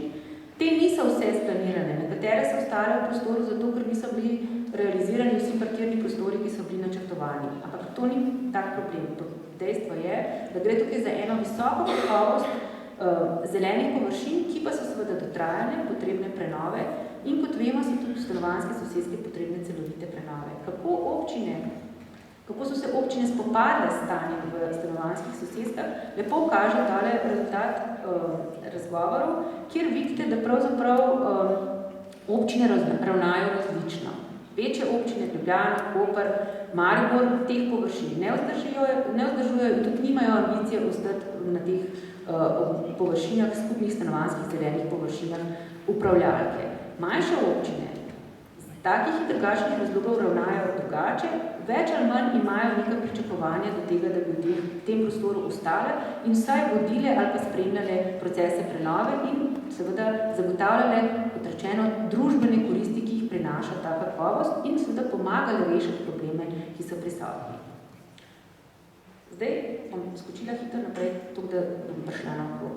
Kaj pove za naše oceno stanja v slovenskem sistemu primer vrtičkarstva? Takole bom pokazala. Daleč najbolj raziskano je to področje v mestni občini Ljubljana. V drugih občinah je drugače, ni pa bistveno drugače, samo razsežnosti fenomena so drugačne. Tukaj sta za 2 obdobji narejeni primerjavi med tem, kaj je mesto oziroma občina planirala za to dejavnost in kaj se v prostoru dogaja. Kar lahko ugotovimo je, da je razkorak med tem, kar si je predstavljala kot dobro politika in z njo povezana stroka in tem, kar je prebivalstvo v prostoru počela, izjemno velik. Nekako nobenega prisluha. Najboljš se to pravzaprav kaže, takole pokazala, v temle paru slik. Prvi niz, zgornji niz, kaže prve poskuse mestne občine Ljubljana, da uredi vrtičkarstvo po letu 2007, da radikalno prekine to neformalno prakso in samoorganizirano prakso vrtnarjenja v mestu in da uredi vrtičkarstvo po enih zgledih, ki bodo zagotavljali višji standard, oblikovane podobe in predvsem tudi preglednosti rabe, če hočete, urejenosti razmeri, govorimo tudi seveda o najemninah in v tem smislu urejenih razmerih in o umiku vrtičkarstva z lokacij, kjer ni zaželeno iz takih in drugačnih razlogov. Spodnji niz kaže primer onkraj gradbišča, kot eden od primerov samoorganizirane vrtičkarske prakse, ki pa ni tako, bom rekla, popolnoma samoorganizirana, ker seveda ima pravzaprav ob sebi ali pa spremljajoč nekaj tazga, čemu bi lahko rekli ena urbana pisarna prenove ali pa kakorkoli organizacija rabe prostora, kjer hud obrat pravzaprav vodi proces rabe tega prostora od leta 2010 pa tam do 2015, zdaj zadnje leto pa delajo sami. Ne gre toliko za to, da so to dve različni podobi. Gre za to, da je zgornji primer površin, ki so trajno namenjene vrtičkarstvu, ki se jih tudi projektira, kjer se tudi investira v gradnje, medtem ko je spodnji primer, kjer so pač na delu prebivalci in civilna družba, primer, kjer se zasede začasno, prostor se zasede zraven začasno in pravzaprav pride do dvojne koristi. Po eni strani se preprečijo škode in neljube, bom rekla, rabe, ki so povezane s tem, da pač prazna gradbišča v mestu stojijo, po drugi strani se zadovoljijo potrebe bližnjih prebivalcev in ustvarjajo neke nove vsebine in tako prinaša pravzaprav še dodatne koristi. Zdaj, kaj sem jaz ugotovila?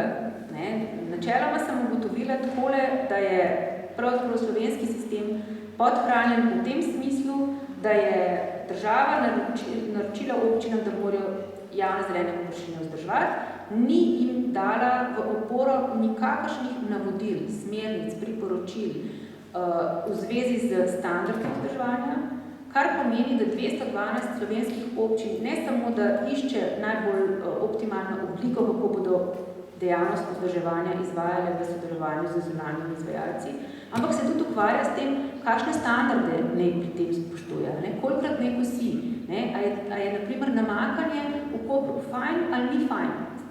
To je naša realnost in s tem se ukvarjajo lokalne skupnosti. In v smislu tega odnosa med državo in občino, da bom končala, da dane to resliko gor, in vse ostale stvari pospustila, je treba vedeti, da ko govorimo o občinah, predvsem o mestnih občinah, ki sem jih jaz odblizu videla, se ves čas pravzaprav vrtimo okrog občinskih središč. Slovenske občine mestne se ne ukvarjajo z drugimi kraji v svojih teritorijalnih okvirih. Kar pomeni, da se vam v občini, ki namaka vse svoje zelene površine, zgodi to, da na javni zeleni površini drevo raste in mu nekdo, ki je zanj zadolžen, ni kos v smislu odstranjevanja listja in ga lahko poseka. To je standard, o katerem govorimo. V isti občini, ista struktura. Brez obsodb na posamezno občino, zgolj v tem smislu, da so ti razkoraki izjemno veliki. Vem, da poznate v svojih krajih ali pa v Ljubljani te razlike med centri in med drugimi naselji ali pa deli občin so izjemno velike. In v bistvu to je ta razkorak, pri katerem bi v bistvu morala na nek način pomagati ali pa posredovati država. In kar v pogovorih s komunalno zbornico in ministrstvom za okolje in prostor je začutiti, je to, da bi pravzaprav skozi mehanizme mehkega poseganja, ne skozi nove zakonodajne ukrepe, lahko dosegli en zagon nove dobre prakse, v kateri bi se najprej in predvsem občine učile druga od druge, ker jaz po mojih spoznanjih lahko povem, da se pravzaprav že iz teh razlik, ki jih med sabo imajo, lahko veliko naučijo, da bi lahko z enim minimalnim naporom z izvajalci javnih služb in občinami dobili en boljši uvid v razmere in pravzaprav dosti hitro tudi učinkovitost podprli. Da je treba pa seveda za začetek, zato da se sploh tak proces začne, ta politični cilj o pomenu javnih zelenih površin, ki smo ga lahko zaslutili z vsega, kar smo danes tudi govorili, ugraditi v strateške procese na zelo visoki politični ravni. Treba je imeti v politiki urejanja prostora, če hočete, v strategiji prostorskega razvoja Slovenije, treba imeti zapisano, katere prvine urbanega okolja so nosilci kakovosti bivanja in to so potem tisti mehanizmi, ki lahko ukrepajo ali pa vplivajo na spodnje ravni. Sočasno mislim, da je treba bistveno bolj, kot to zaenkrat počnemo, spodbujati razvoj sodelovalnih praks, tako v procesu planiranja, kot potem naprej v procesih vzdrževanja in prenove in rabe prostora. In pri sodelovanju, govorimo o participaciji, samo da je to druga beseda, mislim pošteno in odkrito v tem smislu, kot nam zdaj zadnje tedne razlagajo kolegi z Dunaja, govorimo o času, ki je za to potreben in o sredstvih, ki so za to potrebne in strokovni podpori. In jaz trdim, da če bi to stehtali, bi ugotovili, da tudi koristi so potem vredne tega napora. To bi bilo v bistvu, se mi zdi ključno, mogoče samo to, da bi s takim procesom ali pa s tako novo vlogo, tudi mogoče malo pokroviteljsko vlogo države, predvsem lahko tudi poskrbeli za strokovni razvoj dejavnosti. S tem bom končala in povedala sem to, da ne vem, koliko se je takih, ki se zavedate, da predtem je prišlo do sprememb v 90-ih, ni bilo samo, ni fenomen tega samo to, da so imeli mestne občine službe, ki so se ukvarjale z vzdrževanjem, načrtovanjem in prenovo v enem, ampak so imeli seveda tudi svoje drevesnice, svoje vrtnarije in so tudi seveda predelovali rastlinski material, ki se uporablja za to. To pomeni, da so imeli pravzaprav celotno idealno strukturo oddelka Dunajske uprave, o katerem smo danes že nekaj slišali, ne, za parke in zelene površine. Hierarhično organizirano, politično podprto, če hočete, v dialogu z drugimi programi razvojnimi in tudi strokovno razvito. Ne nazadnje so v tem polju potem tudi seveda nova delovna mesta in z tega vidika se mi zdi to več kot koristna ideja. Hvala.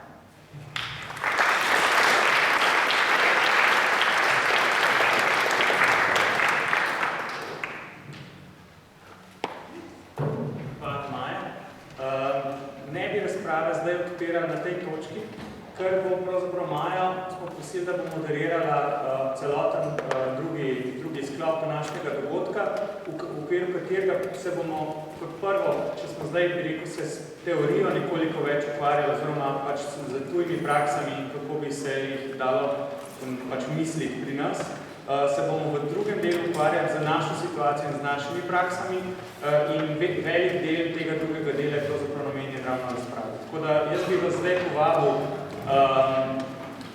da mečkaj, bi rekel, nepar praktičnih napotkov dam zdaj. V sosednjem prostoru, če se namotam, nas čaka v tem trenutku kosilo.